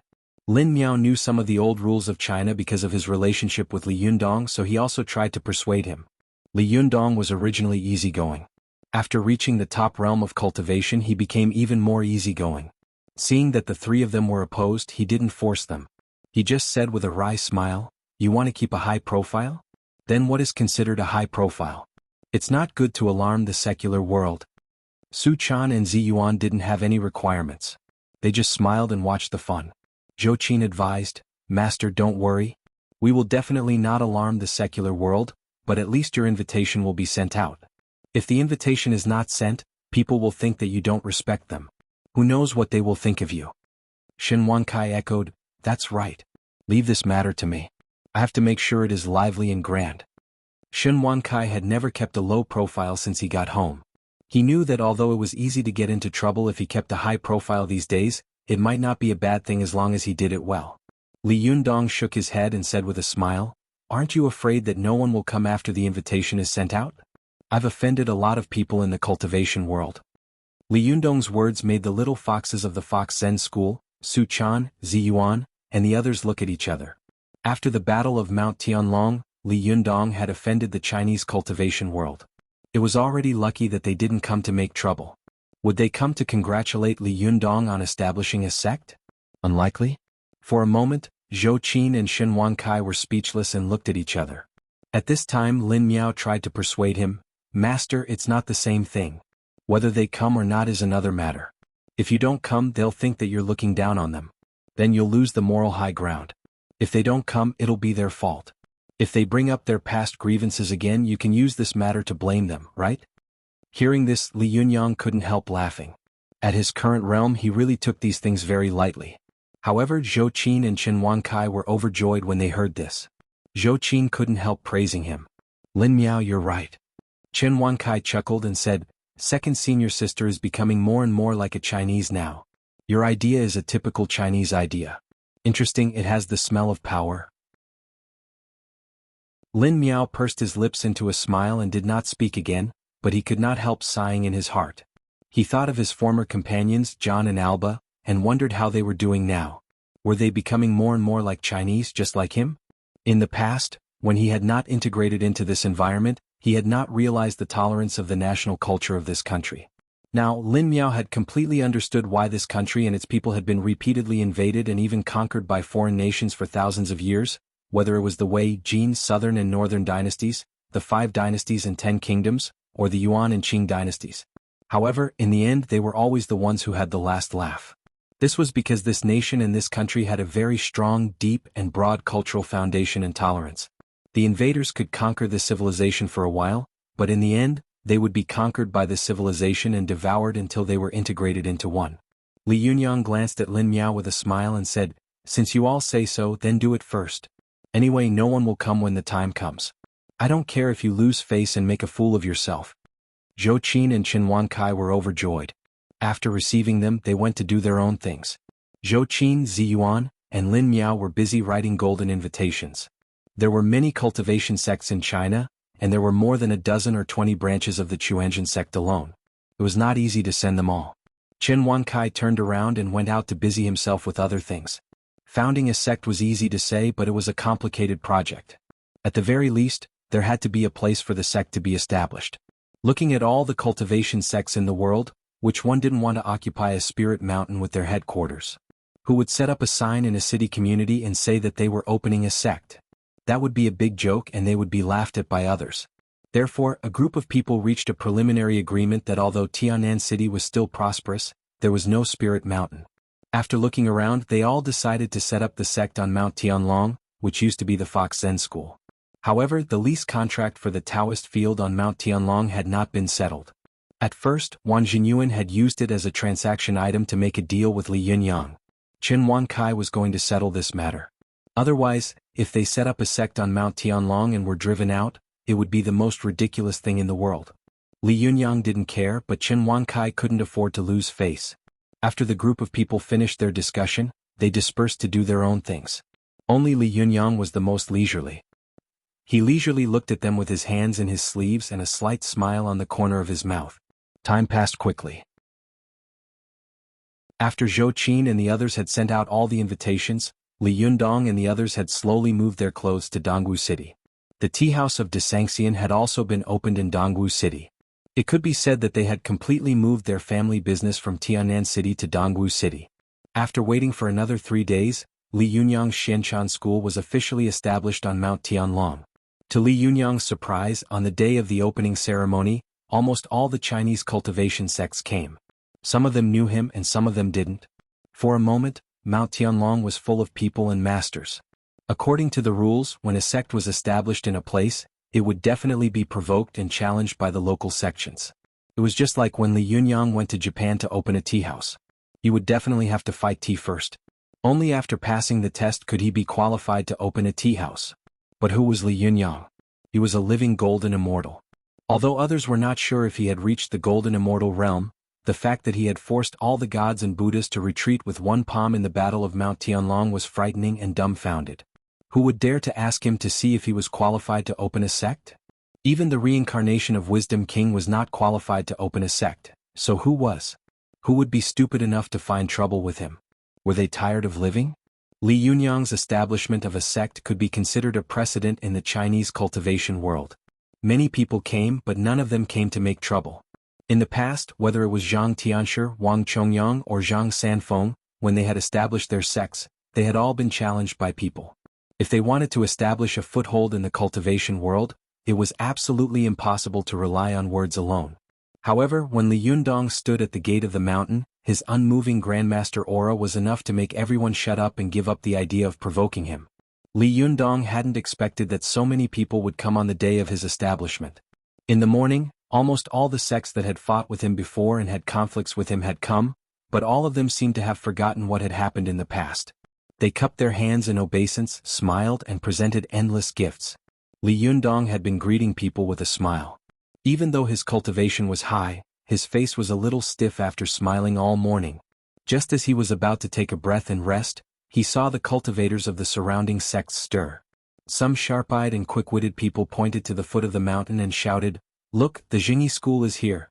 The conflict between Li Yundong and the Jingyi school could be said to be known by everyone in the Chinese cultivation world, but they didn't know that Li Yundong and the Jingyi school had reconciled. The two sides had turned hostility into friendship, and there was no internal strife. Li Yundong looked over and saw that Zhang Ling was among the people of the Jingyi school. Next to her were Zhang Kongyun, Zhou Ping, Zhang Lufang, and the others. In the distance, Zhou Ping, who was next to Zhang Ling, handed the golden invitation back to Zhou Qin. Zhou Qin took it and opened it. She was stunned and ran back to Li Yundong. Li Yundong looked at her with a smile, took the golden invitation and opened it.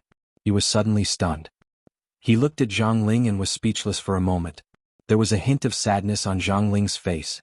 She bowed to Li Yundong and said, "Zhang Ling, the temporary leader of the Jingyi school, greets Jinren Li, the leader of the Xianchan school." As soon as this was said, there was an uproar around. Zhang Ling has become the leader? What about Zhang Tianshi? Could it be? Li Yundong said in surprise, "Has the Taoist master already ascended to immortality? When did this happen?" Zhang Ling nodded slowly and said in a low voice, "It happened last night." Li Yundong was stunned. After a long time, he sighed and comforted her, "It's a good thing that Jinren Zhang has ascended to immortality. The Lady of the Earthly Fire must not be sad. The Jingyi school still needs you to cheer up. If there's anything you need help with, please let me know." Zhang Ling chose this time to announce the news of Zhang Tianxi's ascension to immortality. She also wanted to tell the cultivators of the world that their relationship with Li Yundong had been resolved and there was no need to sow discord. Moreover, Zhang Tianxi's death would definitely cause great turmoil. It would definitely be of great benefit to the Jingyi school in the future if they could win over Li Yundong's Xianchan school in advance. Zhang Ling forced a smile and nodded to Li Yundong. After handing over the list of gifts, she entered the Taoist temple. It was not until 2 o'clock in the afternoon that the number of people began to decrease. When Ding Nan finally arrived with the disciples of the Wuhua sect, it was already past 3 o'clock in the afternoon. Although Ding Nan and Zhou Qin still didn't see eye to eye with each other, the two of them finally understood the general situation and did not fight at this time. Li Yundong also began the opening ceremony in front of the main hall of the Xianchan school. When everyone saw that Li Yundong was burning incense in front of the tripod at such a young age, they couldn't help sighing. Li Yundong stood in the middle of the Taoist field and saw the sea of people around him. He was even more in a trance, as if he had suddenly remembered the scene when he had just passed through the heavenly tribulation and come to Tianlong Mountain to save the Fox Zen school. In this short span of a year, he had come from nothing to where he was now. Looking back, it really seemed like a lifetime had passed, like a dream. Li Yundong was feeling a little dazed when someone next to him gently touched him. Li Yundong turned his head and saw Su Chan looking at him curiously with a pair of big eyes. She lowered her voice and said, "Yun. Leader, why are you in a daze? Everyone is looking at you." Li Yundong felt as if he had just woken up from a dream. He looked around and saw that the cultivators of all sects were looking at him with a smile, waiting for him to insert the incense stick in his hand into the tripod. Li Yundong sighed with mixed feelings in his heart. He bent down and bowed to the gods and Buddhas in the temple sect 3 times. Finally, he inserted the incense stick into the tripod. For a moment, congratulations, cheers, laughter, and applause from all sects rang out and floated far away from Tianlong Mountain. Happy New Year's Day, children. In addition, the new version has been set up, and it will be officially updated tomorrow. Below is the link. There is also a direct train on the right side of the new version, the Noon Invincible in the World. Everyone is welcome to come and support us.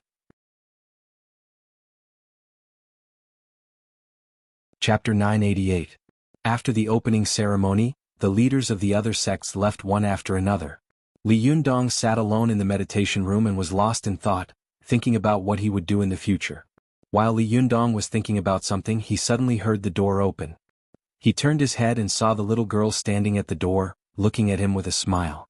Her hands were behind her back as if she was hiding something. Li Yundong chuckled, waved at Su Chan and said, "What's wrong? Why are you being so mysterious?" Su Chan walked up to Li Yundong with a smile and opened her palm in front of him. It was a paper crane. The little girl said as if she was asking for credit, "Yundong, look, I can fold spirit cranes." As she spoke, the paper crane in her palm suddenly flapped its wings and flew up. Li Yundong laughed, pinched the little girl's nose and said, "I thought it was something important. You really don't know how to be shy. You are a nine-tailed celestial fox. Why are you still acting like a child? This is a low-level Taoist magic. What's there to show off?" Su Chan pouted and said, "You can't say that. If it hadn't been for this little paper crane, I don't know what would have happened later. I might not have been able to contact you." Li Yundong was stunned for a moment, and then he remembered that he and Su Chan had been in the flying crane legend. He chuckled and reached out to take the paper crane in his hand. He looked at Su Chan and said with a smile, "Yes, if we love each other for a long time we won't." Li Yundong originally wanted to say, "We won't be together every day," but Su Chan said with a cheeky smile, "We won't be in bed." Li Yundong laughed, hugged the little girl, kissed her forehead and said with a smile, "Silly girl."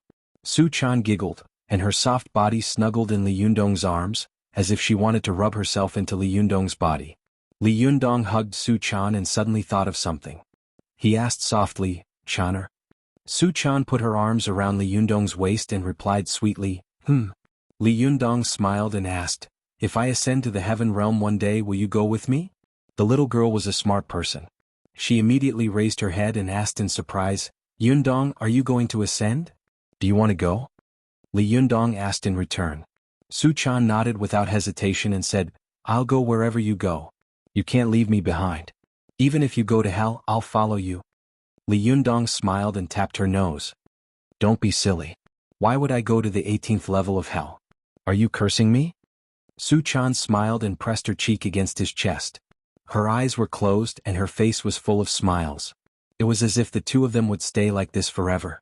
After a while, Li Yundong patted her on the shoulder and said, "Get up. Before going to the heaven realm, I have to see someone." Su Chan raised her head and asked, "Who are you looking at?" "Should I go?" Li Yundong thought for a moment and said, "You go with him. This person is more or less related to you." Su Chan was surprised, but she didn't say anything. She got up and followed Li Yundong out. Li Yundong took Su Chan and flew in the direction of Tianan City. Su Chan's heart skipped a beat, and she vaguely guessed who Li Yundong wanted to see.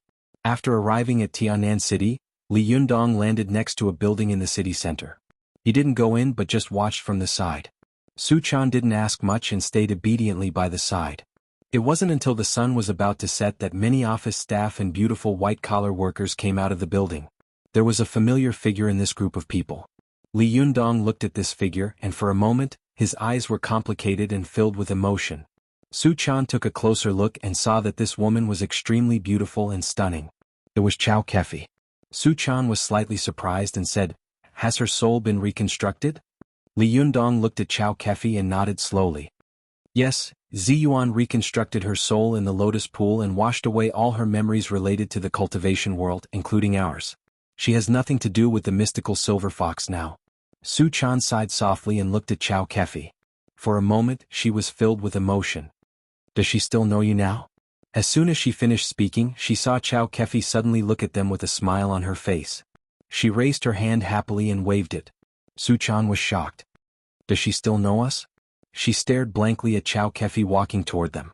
For a moment, Su Chan was at a loss and didn't know how to greet Chao Kefi. If she still remembered the matter of the mystical silver fox, What was her relationship with her? Previous life? This life? Next life? This relationship is really complicated. But just as Su Chan was struggling, she saw Chow Kefi walk to their side. She walked straight past them and said to another person with a smile, "You're here? Hurry up and get in the car. I've been waiting for you for a long time." Su Chan turned her head and saw a slim woman standing next to Chow Kefi. This woman had long black hair, which reached her waist, and was wearing a pair of big sunglasses that almost covered half of her face. She was very charming. Su Chan could tell who this person was from the woman's figure. She couldn't help but whisper, "Lu Feier?"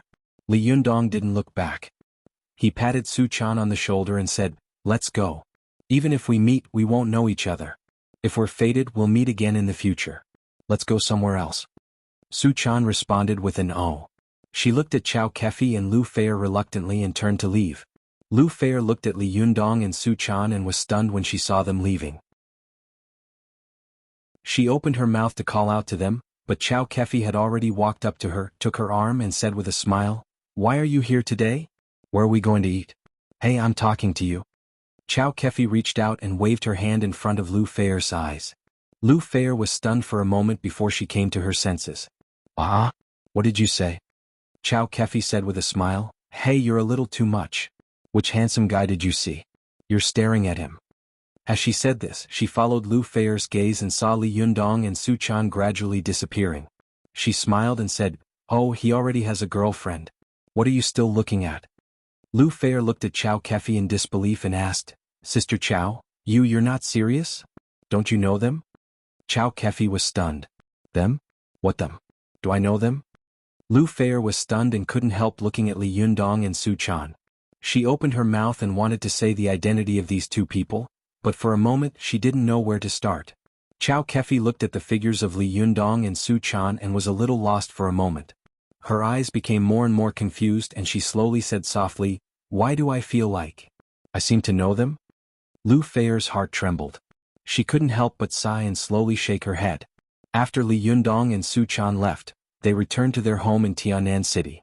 Although his current foundation had begun to move to Dongwu City, there were still many things that had not been moved from his home in Tianan City. The house that had been rented in the community had still not been returned. Li Yundong returned to his room and looked at the familiar layout. His eyes were reluctant to part with it.